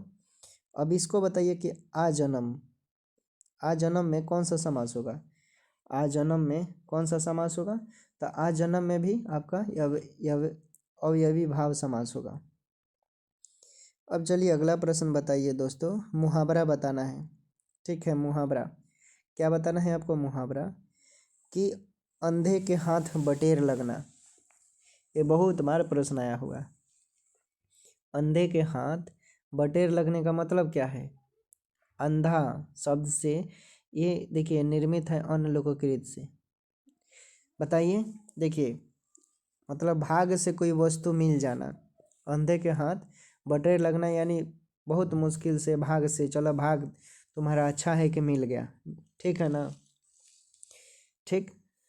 अब जैसे सपोज कीजिए कि सलमान खान ऐश्वर्या राय से रिलेशनशिप में थे, लेकिन दुर्भाग्य हुआ कि सलमान खान को ऐश्वर्या नहीं मिली, अभिषेक बच्चन जी लेकर चले गए, ठीक है। तो उनका भाग से कोई वस्तु मिल गया ना अभिषेक जी को, ठीक है, इसलिए। अब चलिए आगे देखते हैं, हथेली पर सरसों नहीं जमती है, हथेली पर सरसों नहीं जमने का मतलब क्या हुआ, हथेली पर सरसों नहीं जमने का मतलब कि देख लीजिए ऑप्शन है, सरसों के लिए जमीन चाहिए, हथेली नहीं, सफलता समय पर आती है, हर काम में मनमानी नहीं चलती, उसके बाद एक काम के लिए समय चाहिए, जब चाहे तब काम नहीं हो सकता। इसमें से कौन सा राइट आंसर होगा, देखिए हथेली पर सरसों नहीं जमती, इसका मतलब है कि काम के लिए समय चाहिए भाई, जब चाहे तब काम तो होगा नहीं, इसलिए राइट आंसर आपका डी हो जाएगा, ठीक है। हथेली पर समझ गए। आगे देखिए, आगे आपसे पूछा गया है मुहावरा कि 99 के फेर में पड़ना, बहुत 99 के फेर में पड़े हो, ठीक है, मतलब समझ जाइए, लोग बोलता है लोग ना कि 99 के चक्कर में है ये, ठीक है। मतलब देखिएगा कोई कोई लड़का नया नया जो इंटर मैट्रिक पास करता है लोग, ठीक है, वो 99 के चक्कर में लगा रहता है सब, ठीक है। 99 कौन हो गया, 99 मतलब लड़की, वो उसी का बात बोल रहे हैं। इंटर मैट्रिक वाला लड़का जो होता है ये सब चक्कर में ज़्यादा रहता है, ठीक है, तो उसी का समझ लीजिए 99 के फेर में पढ़ना मतलब किसी चक्कर में पड़ जाना। ठीक है, अगला देखिए, अगला है दोस्तों कि हिंदी का प्रथम महाकाव्य कौन सा है। हिंदी का प्रथम महाकाव्य कौन सा है, तो देखिए हिंदी का प्रथम महाकाव्य एगो आपने नाम सुना होगा पृथ्वीराज रासो का, जिन्होंने चंद, ठीक है, कवि हैं, लेखक हैं, ठीक है, चंद बरदाई इन्होंने लिखा था। तो राइट आंसर हो जाएगा पृथ्वीराज रासो। ठीक है, हिंदी का प्रथम उपन्यास परीक्षा गुरु श्रीनिवास दास को बोलते हैं। ठीक है, और हिंदी का प्रथम बड़ा महाकाव्य पद्मावत है, पद्मावत अभी थोड़ी देर पहले मैंने बताया था। और हिंदी का प्रथम आत्मकथा बनारसी दास जैन का है। चलिए आगे देख लीजिए, आगे है आपका दोस्तों कि तितली किसकी रचना है। ये प्रश्न पूछा गया है, तितली किसकी, स्टेनो में आया था, तितली किसकी रचना है। तितली किसकी रचना है दोस्तों, तितली एक उपन्यास है और 1990 में, सॉरी 1990 नहीं, 1909 में लिखा गया था। जो मार्लो मिंटो आया था ना, मार्लो मिंटो 1909 में ही आया था। ठीक है, उसी समय उर्वशी, कौन था, उर्वशी थी। ठीक है, उर्वशी ने लिखा था। तो तितली किसकी रचना है, तो जयशंकर का हो जाएगा। ठीक है, जयशंकर का। चलिए आगे देख लेते हैं। आगे दोस्तों दिया है कि निम्नलिखित में सबसे पहले अपनी आत्मकथा हिंदी में किसने लिखा। ऑप्शन दे दिया है, देख लीजिए क्या होना चाहिए, श्यामदास। ठीक है, ऊपर यहाँ पर क्या है, राजेंद्र प्रसाद। ठीक है, यहाँ पर राजेंद्र प्रसाद हैं। ठीक, कौन है, राजेंद्र प्रसाद ऊपर। तो सबसे पहले किसने अपनी आत्मकथा लिखा, तो देखिए ध्यान से, राजेंद्र प्रसाद ने ही सबसे पहले आत्मकथा लिखा था दोस्तों, इसलिए राइट आंसर राजेंद्र प्रसाद हो जाएंगे। भारतीय डॉक्टर राजेंद्र प्रसाद की रचना की बात करें तो इन्होंने भारतीय शिक्षा एक किताब लिखा है, भारतीय शिक्षा। फिर उन्होंने एक और पुस्तक लिखा है गांधी की देन, इन्होंने लिखा है गांधी की देन, राजेंद्र प्रसाद ने लिखा है गांधी की देन लिखा है। मेरी आत्मकथा राजेंद्र प्रसाद की लिखी हुई पुस्तक है। मेरी यूरोपीय यात्रा भी राजेंद्र प्रसाद ने लिखा है। और चंपारण में महात्मा गांधी और खादी का अर्थशास्त्र, ये तो फेमस है, इन्होंने ही लिखा है। चलिए आगे देख लीजिए, अबला जीवन है तुम्हारी यही कहानी, आंचल में दूध और आंखों में पानी। बहुत अच्छा, जबरदस्त लाइन है। अबला जीवन है तुम्हारी यही कहानी, आंचल में है दूध और आंखों में पानी, गाना भी है शायद। अबला जीवन है तुम्हारी यही कहानी, आंचल में है दूध और आंखों में है पानी, शायरी भी बन रहा है। ठीक है, तो दोस्तों बताइए, देखिए इस काव्य का मतलब है, उपयुक्त पंक्तियाँ किस काव्य की है, तो यशोधरा की है दोस्तों, यशोधरा। यशोधरा का नाम आपने सुना होगा, बहुत चर्चित महिला हैं। कमेंट कीजिए यशोधरा कौन है, इनका संबंध किससे है, आप बताइए। ठीक है, अगर आप बिहार में हैं तो बिहारियों को तो बहुत ज़्यादा मालूम होगा। तो देखिए दोस्तों, उपयुक्त कथन तो यशोधरा का है और मैथिली शरण गुप्त द्वारा रचित एक किताब है, 1933 में लिखा गया था काव्य यशोधरा। ठीक है, गौतम बुद्ध की समझ जाइए, हिंट दे दिए, गृह त्याग दिया। ठीक है, घर छोड़ा था और वो बेचारी पूरा जीवन अब ऐसे ही अकेली, पूरा जवानी ऐसे ही उन्होंने बिताया अपना। चलिए अगला प्रश्न देखिए, अगला प्रश्न है कबीरदास की भाषा थी दोस्तों। तो कबीरदास की कैसी भाषा थी, तो कबीरदास की जो भाषा थी उसे साधु करी बोलते हैं, साधु करी कबीरदास की भाषा थी। इन्होंने बीजक लिखा था, याद रखिएगा, कबीरदास की रचना बीजक थी। क्या थी दोस्तों, बीजक। और सुख निधन कबीरदास ने लिखा था, सुख निधन। कबीरदास पढ़े लिखे नहीं थे, ये किसी और से टाइपिंग करवाते थे, जैसे राय बिहारी ज़्यादा से डॉक्टर बी आर अम्बेडकर संविधान का टाइपिंग करवाए थे। तो कई लोग बोलते हैं कि डॉक्टर बी आर अम्बेडकर ने संविधान नहीं लिखा, राय बिहारी ज़्यादा ने लिखा। भाई मैं ही हूँ, बोल रहा हूँ, किसी से लिखवाऊँगा तो उसका कृति थोड़े होगा, मेरा होगा ना, यही सब बात है। वसंत भी कबीरदास ने लिखा है। कृति है वसंत भी, ठीक है। अब चलिए कुछ इम्पोर्टेंट मैथ आपको बता देते हैं, समझ लीजिए। कि अलग से नहीं समझ में आएगा तो आप बोलिएगा, ठीक है दोस्तों। हम अलग से वीडियो बनाएंगे, बोर्ड पर समझाएंगे, पूरा गर्दा उड़ा देंगे एकदम सिंपल भाषा में। चलिए कुछ हिंट बता देते हैं। देखिए, यदि संख्या को स्वयं के 2/5वें भाग से जोड़ा जाता है तो प्राप्त मान 455 है। तो संख्या का मान क्या होगा? कोई संख्या मान लीजिए, एक संख्या x मान लिया, अब बोल रहा है 2/5। देखिए यहाँ पर समझिएगा, 2/5 मतलब 2/5 है। 3/5 बोलता तो 3/5, 4/5 बोलता तो 4/5, 1/5 बोलता तो 1/5। समझ गए? अब आइए प्रश्न पर आसानी से समझिए। कोई संख्या यानी एक संख्या है, ठीक, मान लिया मैंने, और बोलता है कि 2/5 को जोड़ा जाता है, यानी 2/5 भाग से संख्या के 2/5, तो 2/5 एक्स जोड़ा जाता है तो प्राप्त होता है 455 दोस्तों। अब इसको सोल्यूशन कीजिएगा आप, तो क्या आएगा? आएगा आपका 7x/5 बराबर 455। अब तिरछा तिरछी काटिएगा दोस्तों, तो आपका आएगा 455 गुने कितना? 5/7। तो इसे काटिएगा तो 7×6 = 42 और 7×5 = 35। अब इसको गुना कीजिए तो 5×5 = 25 का 5 और 5×6 = 30 और 30 और 2 = 32, 325 आ गया। तो सी आपका राइट आंसर। समझ में आ गया दोस्तों?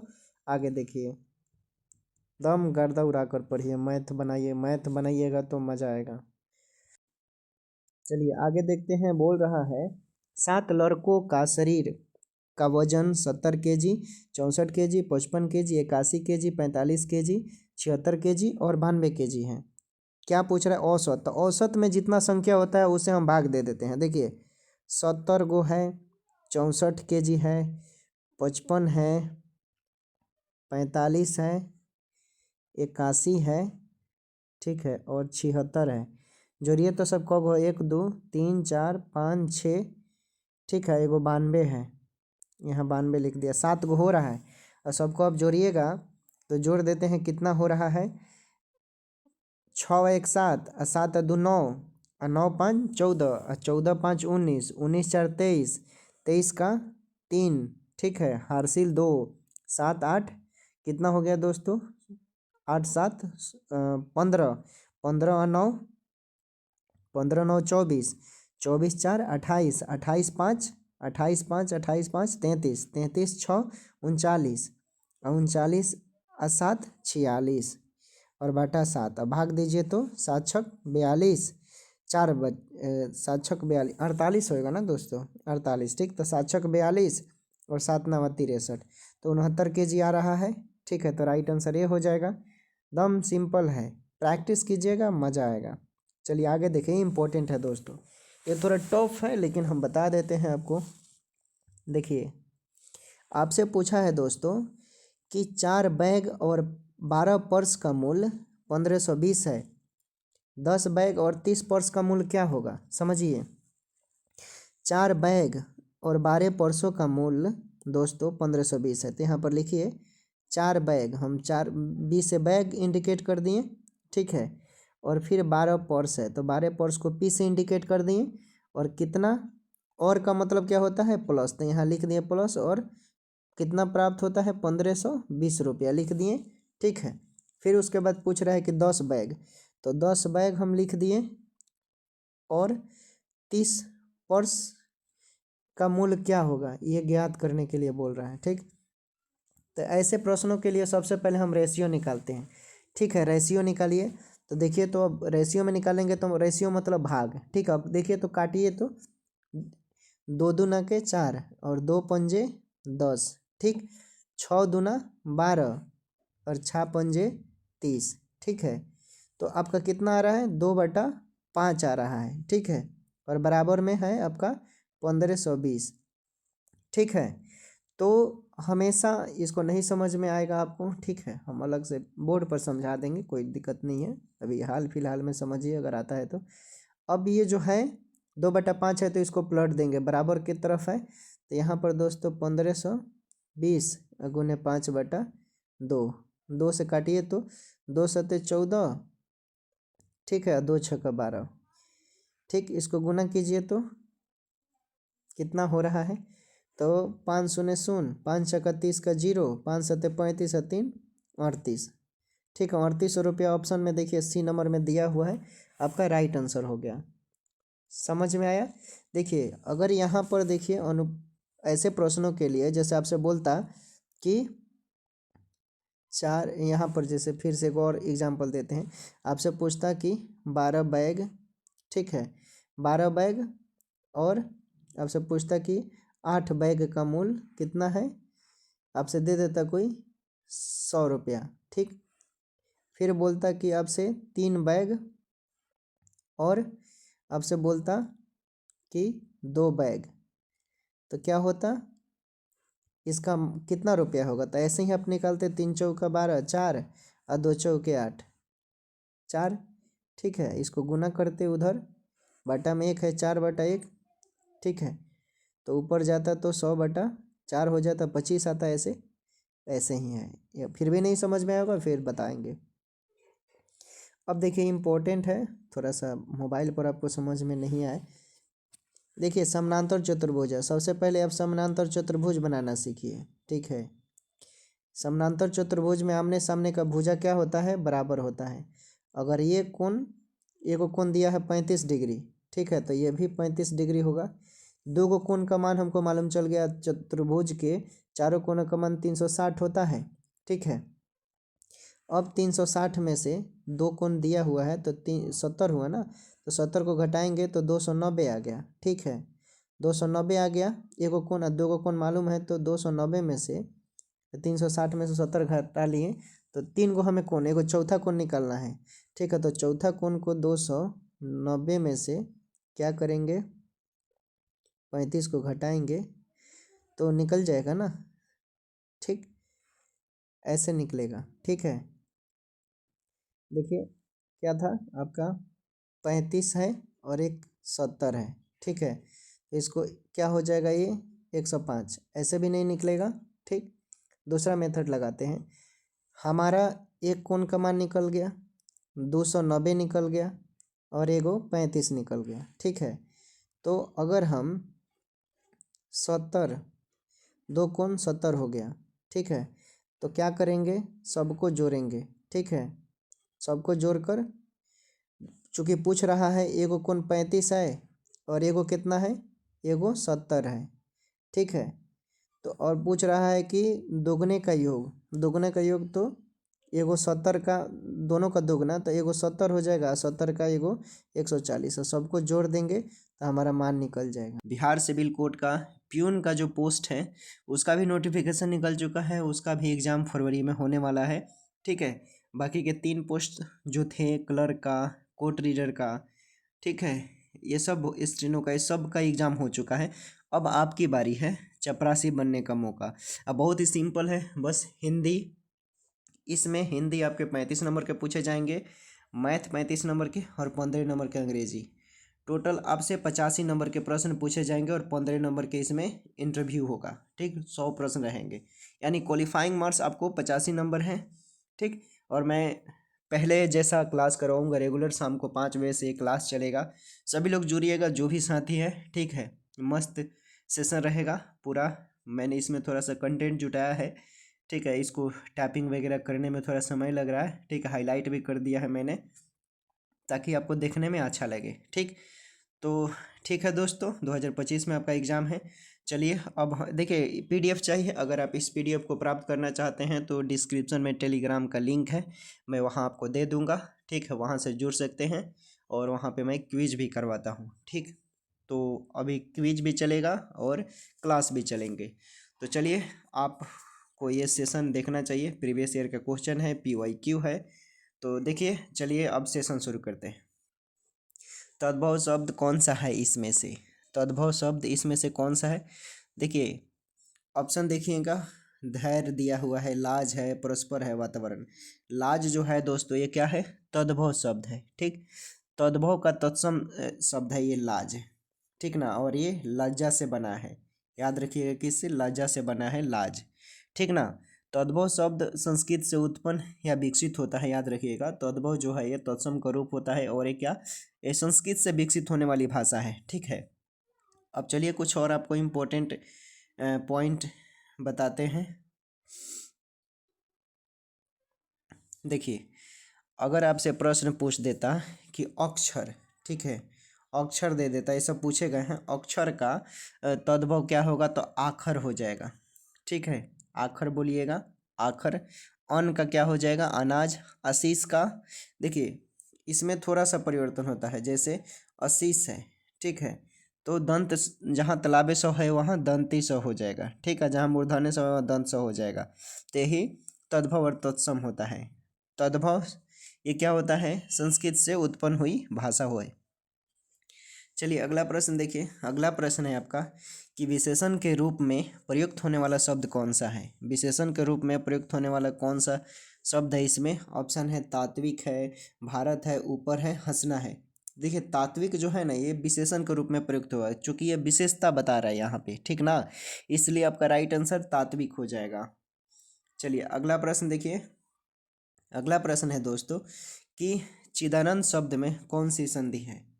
चिदानंद शब्द में कौन सी संधि है, तो देखिए चिदानंद शब्द क्या है भाई, आपको मालूम है। इसमें ऑप्शन दिया है स्वर संधि, व्यंजन संधि, विसर्ग संधि, गुण संधि, तो ये व्यंजन संधि हो जाएगा चिदानंद, ठीक है ना, व्यंजन संधि, ठीक। और आपको मालूम है कि चिदानंद का अगर आप संधि विच्छेद करेंगे तो कैसे हो जाएगा, चित प्लस आनंद हो जाएगा, ऐसे आनंद ऐसे लिखेंगे, ठीक ना। तो ये क्या है, चिदानंद, यानी व्यंजन संधि हो गई। और सभी को मालूम है कि संधि तीन प्रकार के होते हैं, स्वर संधि, व्यंजन संधि, विसर्ग संधि। और व्यंजन के साथ व्यंजन या स्वर जो मेल से उत्पन्न होता है उसी को व्यंजन संधि कहते हैं, यानी व्यंजन के साथ स्वर के मेल होने से जो संधि बनता है उसी को व्यंजन संधि कहते हैं। जैसे सादाचार, तो सादाचार को सद प्लस आचार बोलेंगे, ठीक है, ऐसे ही आपको बनाना होगा। चलिए अगला प्रश्न देखिए। अगला है दोस्तों कि जातिवाचक संज्ञा वाले शब्द कौन सा है। जातिवाचक वाले संज्ञा कौन सा है, तो देखिए ठगी तो होगा नहीं, शत्रुता होगा नहीं। ऑप्शन में दिया हुआ है सी में, क्या दिया है, मानव, ठीक है। तो मानव जो है ये जातिवाचक संज्ञा है, क्योंकि पूरे जाति मानव जाति का बोध हो रहा है, ठीक है ना। तो जिन संज्ञा शब्द से किसी एक ही प्रकार के अनेक वस्तुओं का बोध होता हो, एक शब्द होगा लेकिन उसे अनेक वस्तुओं का बोध होता है, उसी को जातिवाचक संज्ञा कहते हैं। जैसे मानव हो गया तो मानव का पूरा समूह का बोध हो रहा है, ठीक है ना। लड़की तो पूरी लड़की जाति, लड़का यानी पूरा लड़का, घर यानी पूरा घर, पहाड़ मतलब पूरा पहाड़, पुस्तक मतलब सभी पुस्तक, घोड़ा मतलब अब काला घोड़ा थोड़े ना है भाई, घोड़ा मतलब सब घोड़ा, स्पेशलाइजेशन की बात नहीं हो रही है। मजदूर मतलब सभी मजदूर, ठीक है ना। तो ये सब एग्जाम्पल हैं, तो इस तरह राइट आंसर मानव हो जाएगा। अगला प्रश्न, घोष व्यंजन पहचानना है। घोष व्यंजन, तो देखिए घोष व्यंजन पहचानने का तरीका मैं बता देता हूँ। ऐसे संज्ञा के 5 भेद हेतु होते हैं, याद रखिएगा। घोष व्यंजन, जैसे जिन व्यंजन के उच्चारण में स्वर तंत्र, स्वर रूप से उच्चारण हो, ठीक है, स्वर तंत्र जो होता है ना उसमें कंपन क्या हो, कंपन होता हो, उसे घोष व्यंजन कहते हैं। जैसे ग, घ, अंग, ज, झ, य, ड, ढ, अर, ये है ना घोष व्यंजन। यानी प्रत्येक वर्ग का तीसरा और चौथा पांचवा व्यंजन वर्ण घोष ध्वनि होता है, याद रखिएगा। तो इसमें जो हो जाएगा आपका घोष व्यंजन है। अगला प्रश्न देखिए। अगला प्रश्न है कि तत्सम शब्द पहचानना है आपको। तत्सम शब्द पहचानना है। अभी थोड़ी देर पहले मैंने तत्सम के बारे में बताया, ये संस्कृत से उत्पन्न हुई भाषा है दोस्तों, ठीक है ना। तो दही ऑप्शन है, थाली है, हाथ है, वर्ता है, तो इसमें से क्या हो जाएगा, इसमें से आपका राइट आंसर क्या हो जाएगा। तो देखिए इसमें वार्ता जो है ना दोस्तों, ये तत्सम शब्द है, ठीक, ये संस्कृत से उत्पन्न हुई है, ठीक है। तो वर्ता, ठीक है ना, वर्ता। आमलक, अब जैसे दे देता है कि तत्सम को तद्भव में बदलिए, तो यहाँ जैसे मान लीजिए एग्जाम्पल देते हैं, आमलक हो गया, ठीक, तो आमलक को बोलेगा तद्भव में बदलिए तो आंवला हो जाएगा, ठीक है, आंवला हो जाएगा दोस्तों। यही दे देगा स्तुति, स्तुति को बदलिए तद्भव में, तो स्तुति को अस्तुति, अ लगा दीजिएगा, ठीक है, मक्षिका दीजिएगा दोस्तों, मक्षिका। तो मक्षिका देगा तो मक्षिका का तद्भव मक्खी हो जाएगा, ठीक है। फाल्गुन दे देगा तो फाल्गुन में ल हट जाएगा, फागुन बचेगा खाली, ठीक। इस तरह पहले ही बता दिया था। अब बताइए इंपॉर्टेंट चीज़, वाक्य में आए काले शब्द का परिवाची क्या है? वाक्य में आए काले शब्द का परिवाची क्या है दोस्तों? ऑप्शन देख लीजिए, सामने है। यह करे सोने के हैं, जिसमें परिवाची बता रहा है कि सोने का परिवाची क्या हो जाएगा। ऑप्शन दिया है वित्त होगा कि स्वर्ग होगा कि द्रव्य होगा कि डी होगा। देखिए एक होता है द्रव, ठीक है ना, एक होता है द्रव्य। द्रव्य मतलब पदार्थ हो गया, ये द्रव मतलब लिक्विड हो गया। अब समझ गए? अब बताइए, तो सोना का परिवाची स्वर ने दिया हुआ है दोस्तों, इसमें कुछ नहीं करना है, समझ गए, ठीक है। सोना का देखिए और कुछ बता देते हैं, सोना को कंचन भी बोलते हैं। कंचन मीन्स सोना, जिसका नाम कंचन होगा। कंचन लड़का का भी नाम होता है और लड़की की भी होता है। कनक, तो कनक दोस्तों लड़की की नाम होती है, कनक मतलब सोना होता है। हेम, हेमा मालिनी, धर्मेंद्र की वाइफ जो है, 16 फिल्म आपने देखा होगा, 16 फिल्म, ठीक है। स्वर्ण, ताम्रस, ये सब क्या है? सोना आपका परिवाची। चलिए अगला प्रश्न देखिए दोस्तों, अगला प्रश्न है आपका कि आम का तत्सम रूप क्या है? आम का, अच्छा बताइए, पत्नी का परिवाची शब्द क्या होगा? तो पत्नी का भार्या याद रखिएगा। पत्नी को भार्या भी बोलते हैं, दारा भी बोलते हैं, गृहिणी भी बोलते हैं, प्रिय भी बोलते हैं, धरणी भी बोलते हैं। प्रिय, धरणी, गृहिणी, दारा, भार्या, ये सब, ठीक। अब देखिए जैसे रामायण देखा होगा आपने, उसमें बोलते हैं भार्या बोला जाता है, ठीक ना। तो आम का यहाँ तत्सम रूप, तत्सम से 3-4 प्रश्न बन रहे हैं, चूँकि 35 प्रश्न पूछे जाएंगे, याद रखिएगा, वेरी वेरी इंपॉर्टेंट, ठीक है ना। चपरासी में 35 प्रश्न पूछे जाएंगे, निगेटिव मार्किंग नहीं है, जितना रगड़ना होगा रगड़ दीजिएगा, धो डालना है दोस्तों, ठीक है। तो आम का तत्सम रूप क्या हो जाएगा? तो आम मतलब आम्र, ऑप्शन डी में दिया हुआ है, यहाँ नीचे है आम्र, ठीक। तो आम्र राइट आंसर हो जाएगा। चलिए अगला प्रश्न देखिए, अगला प्रश्न है कि उज्ज्वल का संधि विच्छेद करना है। अभी आपने देखेंगे कि 69 बीपीएससी में जो उज्ज्वल कुमार है वो टॉपर है, इस तरह आप याद रखिएगा, ठीक है। तो उज्ज्वल का संधि विच्छेद इसमें से उत प्लस ज्वल होना चाहिए, देख लीजिए कहाँ है, तो बी राइट आंसर, ठीक है। उज्ज्वल में देखिए संधि विच्छेद का मतलब ही होता है कि ध्वनियों को अलग अलग करना, ठीक है ना, ठीक। अलग अलग करेंगे तो उत प्लस ज्वल उज्ज्वल हो जाएगा। उसके बाद दिया है दोस्तों कि जटिल का विलोम शब्द क्या होगा? देखिए जटिल मतलब क्या होता है, मतलब जटिल मतलब कठिन हो गया, तो इसका आसान हो जाएगा सरल, राइट आंसर, ठीक ना, ठीक। समझ गए? निर्गुण का बोलता उल्टा तो क्या हो जाएगा? निर्गुण का, निर्गुण का अगर पूछेगा निर्गुण का क्या होगा, तो निर्गुण का बोलेंगे सगुण हो जाएगा। अगर नूतन का पूछता दोस्तों कि नूतन का बताइए, तो नूतन का पुरातन हो जाता, ठीक है, पुरातन, नूतन का पुरातन हो जाता। नवीन का बोलता तो प्राचीन हो जाता। चलिए अगला प्रश्न देखिए, राजभवन में कौन सा समास होता है? समास, राजभवन में दोस्तों कौन सा समास है? तो सबसे पहले जान लीजिए कि जिस पद में पूरा कोई पद होगा उसका अंतिम खंड जो प्रधान होता है उसको हम तत्पुरुष समास बोलते हैं, ठीक है। तो राजभवन में इसमें क्या बोला है, थी समास पूछा है, कौन सा समास है? तो तत्पुरुष समास, यानी तत्पुरुष यानी अंतिम पद जिसका प्रधान हो उसी को बोलते हैं, ठीक ना। तो राइट आंसर ये हो जाएगा, राजभवन में तत्पुरुष समास है, ठीक है। आप देखिएगा इस पद में जो भवन है दोस्तों, ठीक है, भवन ये क्या है? प्रधान है, ठीक है। और कारक के प्रत्यय यहाँ पर क्या है? का, यानी राज और भवन, राज का भवन, ठीक है, का यहाँ लोप है, ठीक है। तो दोनों पद राज और भवन मिलकर बना है, तो राज का भवन, ठीक है, इसलिए तत्पुरुष समास है। तो कारक के आधार पर तत्पुरुष समास जो होते हैं 6 प्रकार के होते हैं, याद रखिएगा। अगला प्रश्न देख लीजिए, अगला है श्री गणेश का विलोम शब्द क्या है? श्री गणेश का विलोम शब्द क्या है?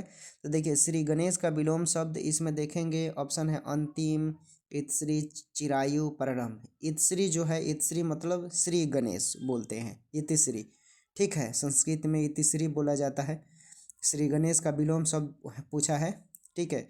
अगर यही पूछता पूर्ववर्ती का, यहाँ पर आपसे पूछ देता कि पूर्ववर्ती का विलोम क्या होगा, तो आप बोलते हैं परवर्ती, ऐसे लिखते।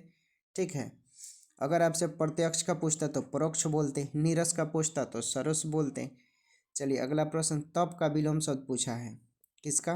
ताप का विलोम शब्द आपसे पूछा है कि ताप का विलोम शब्द क्या होगा। ताप का यहाँ विलोम पूछा है, अब बताइए ताप का विलोम क्या होगा। तो देखिए ताप का विलोम, ताप से मतलब होता है हीट यानी ऊष्मा। ठीक है, तो आप आसानी से बता सकते हैं ताप मतलब ऊष्मा मतलब गर्म। तो आपको ठंडा चाहिए, इसलिए शीत, अभी ठंडा का मौसम भी है। चलिए अगला प्रश्न देखिए। अगला प्रश्न है कि सही वर्तनी वाले शब्द का चयन करना है। क्लर्क में भी प्रश्न सही वर्तनी वाली से 2 प्रश्न पूछा गया था दोस्तों। ठीक है, और यहाँ तो 35 नंबर की बात है, तो आपसे 5 प्रश्न पूछे जाएंगे सही वर्तनी वाले से। ठीक है, याद रखिएगा। तो सही वर्तनी वाले शब्द इसमें से, तो देखिए कौन सही लिखा हुआ है, तो ये सौहार्द जो है यही आपका क्या सही लिखा हुआ है। बाकी सब ये गलत है, ये भी गलत है, ये भी सौहार्द नहीं। ठीक है, तो ये राइट आंसर हो जाएगा। ठीक है दोस्तों, तो आपका हो जाएगा राइट आंसर, ये हो जाएगा। चलिए आगे देख लेते हैं।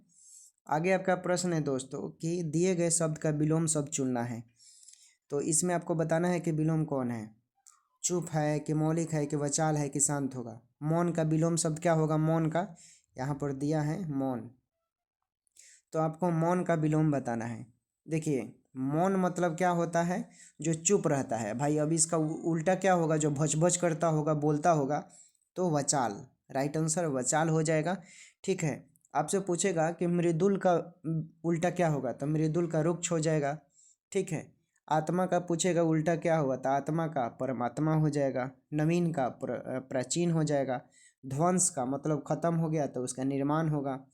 एक प्रश्न पूछता है आपसे काचर, काचर का विलोम क्या होगा, तो बोलिएगा नीडर। ठीक है, नीडर, काचर मतलब डरने वाला होता है, तो नीडर मतलब नहीं डरने वाला। चलिए अगला प्रश्न देखिए। दिए गए शब्द के समानार्थी शब्द का चयन करना है। कमल है, तो कम्बल का पर्यायवाची क्या होगा।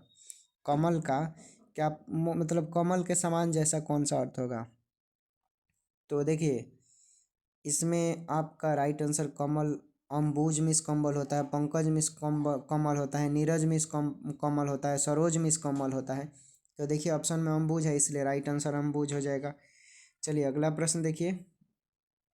दिए गए शब्द के समानार्थी शब्द का चयन करें। पुष्प। ठीक है, पुष्प का समानार्थी शब्द क्या होगा। देखिए चूंकि पुष्प जैसा कौन सा शब्द है जो बताता है, तो देखिए प्रसून जो होगा ना, पुष्प का प्रसून होता है, समानार्थी शब्द प्रसून। ठीक है, चलिए अगला प्रश्न देख लीजिए।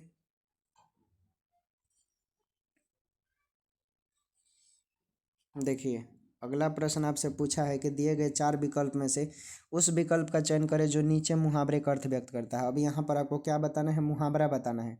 आंखों में धूल झोंकना।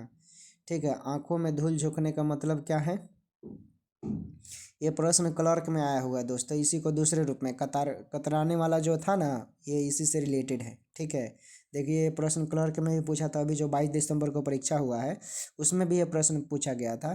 ठीक है, आंखों में धूल झोंकना, देखिए तो मतलब धोखा देना। ठीक है, राइट आंसर आंखों में धूल झोंकना, धोखा देना राइट आंसर होता है। लेकिन वहाँ पर कई लोग कतराना, चूँकि ऑप्शन में कतराना दिया था, ठीक है, धोखा देना नहीं दिया था, इसलिए ये राइट आंसर हो गया वहाँ पे।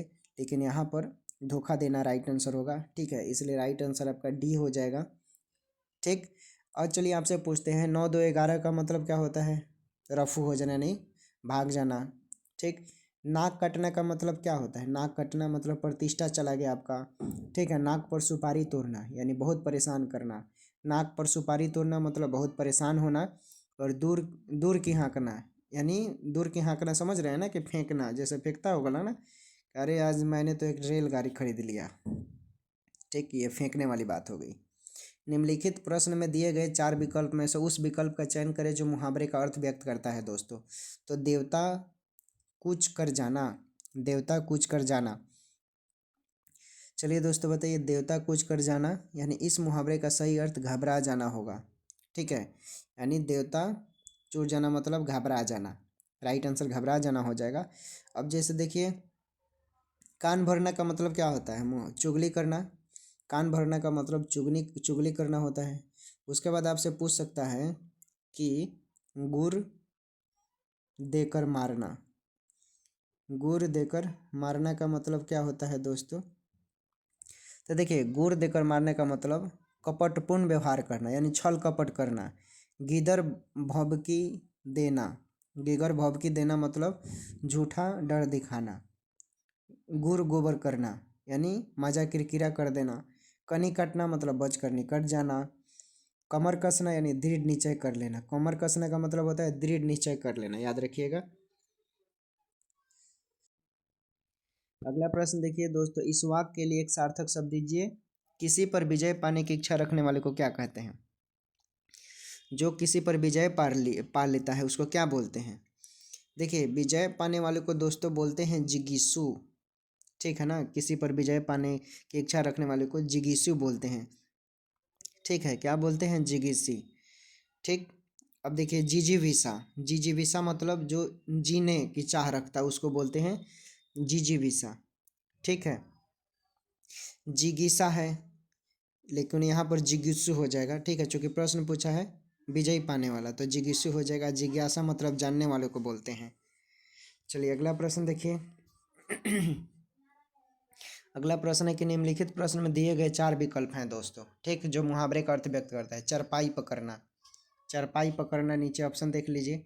चरपाई पकड़ने का मतलब क्या हो गया इसमें से? चरपाई पकड़ना का मतलब क्या होगा? बताइए लोग। चरपाई पकड़ देखिए, चरपाई पकड़ने का मतलब होता है यानी बीमार पड़ जाना। भाई कोई चरपाई बिछौना पर गिर गया, खटिया पर पड़ गया, चौकी पर पड़ गया, पलंग पर पड़ गया, यानी वो किसी प्रॉब्लम से पीड़ित होगा तब ना। ऐसे तो कोई पड़ता नहीं है। इसलिए चरपाई पकड़ना मतलब आप बीमार हैं, आप बीमार से ग्रसित हो गए हैं। ठीक है, इसलिए राइट आंसर बीमार हो जाना होगा। ठीक, चलिए अगला प्रश्न। अब चलिए एक एग्जाम्पल बता देते हैं। जैसे मान लीजिए कि रोहिणी है। ठीक है, रोहिणी अपनी बूढ़ी माँ का ध्यान नहीं रखती है, जिस वजह से उसकी माँ कई महीनों से चरपाई पकड़ बैठी है। एग्जाम्पल बताया।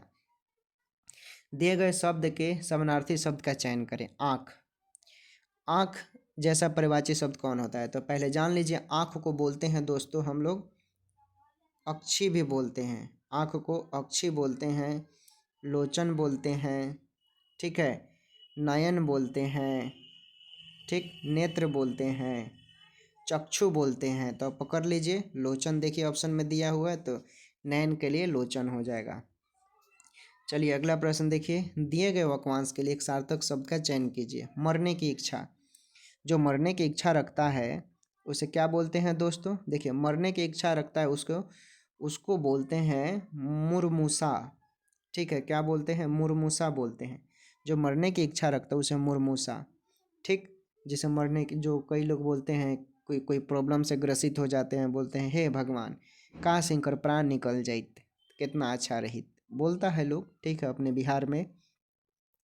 तो उसी तरह है कि मृत्युंजय जैसे मौत को विजेता। मृत्युंजय मतलब जिसने मौत पर विजयी कर लिया उसको बोलते हैं, लेकिन यहाँ पर मुर्मूसा हो जाएगा चूँकि मरने की इच्छा रखता है इसलिए। अगला प्रश्न है दोस्तों कि नीचे दिए गए शब्द हैं, ठीक है, उसके लिए सही शब्द चुनना है। जिस भूमि में कुछ उत्पन्न ना हो उसे क्या बोलते हैं? भाई, जिस भूमि में कोई अनाजे नहीं उत्पन्न होगा वो तो सभी को मालूम है। उपजाऊ होगा तो मतलब वहाँ पर जमीन में भोजन उपज रहा है, उपजाऊ होगा तो। लेकिन यहाँ पर क्या पूछा है? नीचे शब्द दिए गए विकल्प में से सही शब्द का चुन। उत्पन्न ना होता है, यानी यहाँ पर अनाज उत्पन्न नहीं होता तो ऊसर हो जाएगा। ऊसर मतलब भूमि के क्षेत्र में, खेती के क्षेत्र में ऊसर मतलब जहाँ का जमीन बंजर है, अनाज जल्दी नहीं उत्पन्न होता, उसे बोलते हैं। अगला प्रश्न देख लीजिए। अब अगला प्रश्न आपसे पूछा है कि कृतज्ञ शब्द का विलोम शब्द कौन सा है? कृतज्ञ शब्द का विलोम शब्द कौन सा है? तो देखिए, कृतज्ञ मतलब अनकृतज्ञ होता है। ठीक है। इसका विलोम कृतज्ञ मतलब आभारी होना, ठीक है ना। तो भाई इसका उल्टा कृतज्ञ जो आभारी नहीं होगा, ठीक ना। ठीक है दोस्तों, तो राइट आंसर सी हो जाएगा। चलिए आगे देखते हैं। अगला प्रश्न आपसे पूछा है कि दिए गए वाक्यांश के लिए एक सार्थक शब्द चुनिए। जिसका दमन करना कठिन हो उसे क्या बोलते हैं? जिसका दमन करना कठिन हो उसको क्या बोलते हैं? भाई देखिए, जिसका दमन, जो दमन कोई करता है, किसी के ऊपर शोषण करता है, उसको दुर्दुम बोलते हैं। क्या बोलते हैं? दुर्दुम बोलते हैं। ठीक। अब दुर्बोध दिया है ऑप्शन में, तो दुर्बोध का मतलब क्या होता है? यानी जिसे सरलता से न जाना जा सके। मतलब देखिएगा, कोई सवाल हो गया, कोई कोई ऐसा चीज़ हो गया, कोई वस्तु हो गया या कोई विषय हो गया जो आपको आसानी से समझ में नहीं आएगा, ठीक है ना, उसको दुर्बोध बोलते हैं। ठीक ना। ठीक है। उसके बाद है दुर्जय। तो दुर्जय मतलब जिसे जितना कठिन हो। देखिएगा, आपसे कोई एग्ज़ाम नहीं निकल रहा है, ठीक है, तो उसको दुर्जय यानी बहुत कठिन काम है और मेहनत करने की ज़रूरत है, ठीक है, एक ना एक दिन निकलेगा, ठीक, इस उम्मीद से करेंगे। अब दुर्गम हो गया, तो दुर्गम का मतलब क्या होता है? यानी जहाँ पहुँचना कठिन हो, ठीक। अब समझ लीजिए कि भाई आप अभी आ रहा है, ठीक, कल क्रिसमस डे है। क्रिसमस डे पे बहुत सारे लड़के होंगे या लड़कियां होंगी जो क्रिसमस डे पे मिलते हैं, ठीक, बुलाते हैं क्या, आज क्रिसमस डे है, मिलते हैं, तो उसको बोलते हैं क्या? यानी जहाँ पहुँचना कठिन है। आपने टाइमिंग दे दिया कि हाँ, दीघा मिलना है, गांधी मैदान मिलना है, कुम्हारर मिलना है, ठीक है ना, इसको बोलते हैं। आगे देख लीजिए। अगला प्रश्न है दोस्तों आपसे कि दिए गए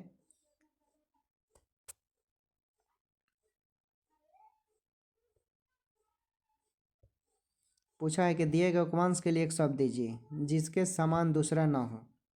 जिसके समान दूसरा ना हो। भाई जिसके समान कोई है ही नहीं तो अद्वितीय हो गया ना, तो राइट आंसर सी हो जाएगा। अद्वितीय मतलब उसके जैसा कोई ना हो।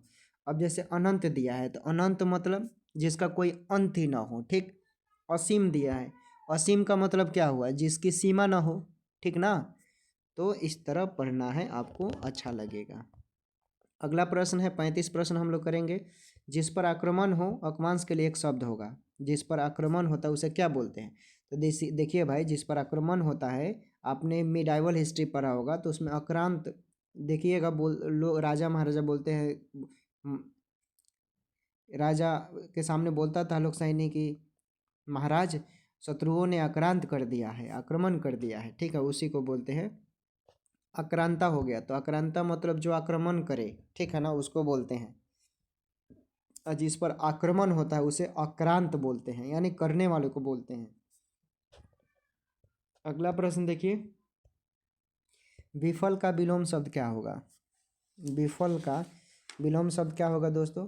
तो विफल मतलब जो भाई फेल हो गया है, असफल है, ठीक है, तो यहाँ पर इसका विलोम क्या हो जाएगा? यानी निष्फल हो जाएगा, ठीक है, निष्फल, सॉरी निष्फल नहीं होगा, माफ़ कीजिएगा, निष्फल थोड़े होगा, ये इसका विलोम सफल होगा, ठीक है। ऑप्शन में नीचे देखते हैं, सफल होगा, हाँ देखिए यहाँ पर दिया हुआ है सफल, ये दिया हुआ है।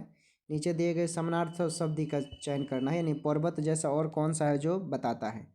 तो देखिए, पर्वत का समानार्थी शब्द क्या हो जाएगा? पर्वत मतलब शिखर मिस भी पर्वत होता है, ठीक है। पहाड़ मतलब भी पर्वत होता है।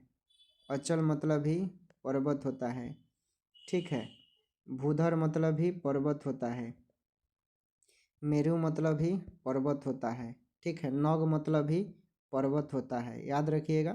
कहाँ से प्रश्न पूछेगा भाई? धराधर मिस पर्वत होता है, धराधर, ठीक है, धराधर मिस पर्वत, ये सब याद कर लीजिए। ऑप्शन में देख लीजिए, नग दिया हुआ है। उसके बाद आपसे पूछा है दिए गए उपवांश के लिए एक शब्द दीजिए। जो प्राणी जमीन पर रहता है उसे क्या बोलते हैं? जो प्राणी जमीन पर रहता है उसे हम लोग थलचर बोलते हैं। क्या बोलते हैं? थलचर बोलते हैं। क्या बोलते हैं? थलचर, ठीक है। जो आकाश में रहता है उसको नभचर बोलते हैं, ठीक है, नभचर जो आकाश में रहता है। अगला प्रश्न देख लीजिए। अगला प्रश्न है दोस्तों कि रिक्त स्थानों की पूर्ति के लिए सबसे उपयुक्त शब्द का चयन करें। पत्र का उत्तर शीघ्र देने की डैश करें। तो आपसे पूछा है कि कृपा कष्ट करें, कृपा कष्ट करे, ठीक है, तो कृपा हो जाएगा राइट आंसर। अगला प्रश्न है दोस्तों, आपसे पूछा गया है कि चंदायन किस भाषा का काव्य है। चंदायन किस भाषा का काव्य है। देखिए चंदायन ये अवधी भाषा का काव्य है, ठीक है, याद रखिएगा ये अवधी भाषा का काव्य है, ठीक है। चंदायन पुस्तक की रचना किसने किया था, तो मुला दाऊद, मैंने लिख देता हूँ, मुला दाऊद, मुला दाऊद द्वारा 14वीं शताब्दी में किया गया था, ठीक है। 14वीं शताब्दी के उत्तरार्ध में यानी अंत में किया गया था, यानी 14 और 15 शताब्दी के बीच में, ठीक है। और चंदायन का प्रथम ज्ञात अवधी भाषा सूफी प्रेम काव्य माना जाता है। इसमें एक दो लोगों की प्रेम कहानी है, प्रेम कहानी पढ़ेंगे तो आपको मालूम चलेगा, ठीक। तो अवधी भाषा में कुतुबन रचित मृगावती पुस्तक भी हैं, ठीक है। चलिए अगला प्रश्न देखिए। अगला प्रश्न आपसे पूछा गया है कि निम्नलिखित में से कौन सा शब्द तत्सम है। तत्सम से 5 प्रश्न पूछे जाएंगे, ठीक है ना। तत्सम याद रखिएगा, इसको कंप्लीट कर लीजिएगा। तो देखिए इसमें वर्षा जो है ये तत्सम है, तत्सम, ठीक है। अब समझिए, क्योंकि आपको मालूम है कि संस्कृत भाषा के मूल शब्द को क्या बोलते हैं, तत्सम बोलते हैं। संस्कृत शब्द के मूल शब्द को क्या बोलते हैं, तत्सम बोलते हैं। और बारात, जैसे ये बारात है तो बारात तद्भव शब्द है, ठीक है। इसका तत्सम शब्द क्या हो जाएगा, वर प्लस यात्रा, यानी दुल्हा का यात्रा होता है, जाता है दुल्हन लाने के लिए ना। अब जैसे हाथी है तो हाथी क्या है, तद्भव है, इसका तत्सम क्या होगा, तो हाथी मतलब जिसका हस्ती हो जाएगा, ठीक है, हस्ती हो जाएगा, ठीक। अब जैसे आंसू है तो आंसू का तद्भव शब्द क्या होगा, तो इसका शब्द क्या हो, तत्सम हो जाएगा अश्रु, ठीक है, अश्रु हो जाएगा दोस्तों, ठीक, अश्रु, समझ गए। चलिए अगला प्रश्न, अभी 5 प्रश्न और होंगे, जाइएगा नहीं। अगला प्रश्न है कि नाक दबाने से मुंह खुलता है, इस लोकगीत का अर्थ क्या है। नाक दबाने से मुंह खुलता है, इसका मतलब है कि कठोरता से कार्य सिद्ध होना, ठीक है ना। तो कोई काम जो है बहुत कठिन करने के बाद होता है, जैसे बीपीएससी का एग्ज़ाम हो गया, जैसे आज के डेट में कोई भी गवर्नमेंट एग्ज़ाम हो गया, बहुत मुश्किल से बहुत तपस्या करने के बाद एक रिजल्ट होता है, ठीक है ना। तो उसी तरह ये है, कठोरता से आपने काम किया, कठोर काम किया और आपने सिद्ध कर दिया एग्ज़ाम निकाल कर, ठीक, उसको बोलते हैं, ठीक। आगे है कि जैसे इसमें, चलिए ये इम्पोर्टेंट है और कुछ ज़्यादा नहीं। अब देखिए नेक्स्ट क्वेश्चन है आपका कि इनमें स्त्रीलिंग शब्द कौन सी है, इनमें स्त्रीलिंग शब्द कौन सी है। तो देखिए विकल्प में आप गौर से देखेंगे, जो रचना है, ठीक है, रचना ये क्या है, स्त्रीलिंग है, ठीक है, रचना जो है स्त्रीलिंग है। लिंग शब्द संस्कृत भाषा का ही एक शब्द है जिसका अर्थ होता है चिन्ह या निशाना लगाना, चिन्ह या निशाना पहचानने के लिए, ठीक ना, वही होता है दोस्तों। तो अच्छा लेखन, अच्छा बताइए, अच्छा लेखक जो होता है वो कलम का धनी होता है, ठीक है, मुहावरा है। चलिए अगला प्रश्न देखिए, संस्कृत में 3 भेद होते हैं स्त्रीलिंग के। अगला प्रश्न देखिए, अगला प्रश्न है आपका, उंगली पकड़ के पहुंचा मुहावरे का क्या अर्थ है। उंगली पहुँच कर, एक गाना है ना, तेरी उंगली पकड़ के माँ वाला, ठीक हो, वैसे भी आप याद रख सकते हैं। तो उंगली पकड़ के पहुंचा, ठीक है, तो उंगली पकड़ के पहुंचा मुहावरे का अर्थ हो जाएगा इसमें दोस्तों कि धीरे धीरे साहस को बढ़ा देना, ठीक है, बढ़ने देना। देखिएगा कोई माता जी होती हैं, उनका बच्चा छोटा होता है तो उसे उंगली पकड़ कर सिखाती है, यानी हिम्मत बढ़ाती है कि बेटा और आगे बढ़ो, यू कैन डू इट, चल सकते हो, ठीक है ना, इसका मतलब ये हुआ। चलिए अगला प्रश्न देखिए, अगला प्रश्न है दोस्तों कि इनमें से कौन सा शब्द कमल का परिवाची नहीं है। कौन सा शब्द कमल का परिवाची नहीं है। देखिए रसाल जो होता है ना, ऑप्शन में रसाल नहीं दिया है, ठीक है, इसमें पूछा है कि कमल का परिवाची कौन है। तो देखिए रसाल जो है दोस्तों ये आपका कमल का परिवाची नहीं है, बाकी राजीव मिस कमल होता है, नलिन मिस कमल होता है, उत्पल मिस कमल होता है, ठीक है। चलिए अगला प्रश्न देखिए, सेकेंड लास्ट क्वेश्चन, इसके बाद हम लोग नेक्स्ट करेंगे, ठीक। हर रोज में कौन सा समास होता है? हर रोज में कौन सा समास है? देखिए, हर रोज में अवयवी भाव समास होता है। जहाँ पर अवयव की बात हो, ठीक है ना, जिसमें अ, समस्त पद में क्या है, अवयव जो है ये क्या है, यानी प्रधान है, इसमें प्रधान पद रहता है, उसी को बोलते हैं अवयव की तरह। जैसे पूरा शब्द क्रिया विशेषण का अर्थ में संयुक्त रहेगा आपका, ठीक है। जैसे बेशरम हो गया, प्रत्यय रहेगा, याद रखिएगा। देखिएगा इसमें प्रत्यय रहेगा ना, तो उसको भी लेकर आप पहचान सकते हैं। जैसे यथारुचि हो गया, बेकाम हो गया, बेशरम, बतौर, भरपेट, आजन्मा, आजम, ठीक है, बारंबार, ये सब अव्ययी भाव समास है। चलिए अगला प्रश्न देखते हैं दोस्तों। अगला प्रश्न है आपका कि राजन द्वारा किताब पढ़ी जाती है, इस वाक्य में वाच्य का कौन सा प्रयुक्त हुआ है? देखिए, राजन द्वारा किताब पढ़ी जाती है, इस वाक्य में कर्म वाच्य है, ठीक है भाई। कौन किताब पढ़ रहा है? राजन पढ़ रहा है ना, तो राजन के द्वारा काम हो रहा है, ठीक है। क्रिया के उस रूपांतरण को कहते हैं जिससे ज्ञात होता है कि कोई व्यक्ति काम कर रहा है, क्रिया पर प्रभाव पड़ता हो, उसी को बोलते हैं, ठीक है। समझ गए? तो दोस्तों आज का हमारा यहीं पे क्लास ख़त्म होता है, ठीक है। थैंक्स फॉर वाचिंग स्टैंड बेबीएस। यूट्यूब पर आप नए होंगे तो ज़रूर इसे फॉलो कर लीजिएगा। पीडीएफ आपको टेलीग्राम पर मिल जाएंगे, ठीक है, वहाँ से आप इस पीडीएफ को प्राप्त कर सकते हैं, डिस्क्रिप्शन में लिंक है दोस्तों। मिलते हैं फिर अगले क्लास में, पूरा कंप्लीट करवा देंगे, ठीक है ना। 20 में से देखिए कलर का जो 20 पेपर हुए हैं उसमें से 18 प्रश्न हिंदी के सिर्फ मेरे सेट में से लड़े हैं, जो मैंने 100 से ज़्यादा वीडियो बनाया था, 100 से ज़्यादा प्रैक्टिस सेट करवाया था, उसमें से 18 प्रश्न लड़े हैं, ठीक है। तो आप जितना प्रैक्टिस कीजिएगा उतना आपको बेनिफिट मिलेगा, ठीक। फिर हम टॉपिक वाइज सारा कंप्लीट कर देंगे, फरवरी में आपका परीक्षा है।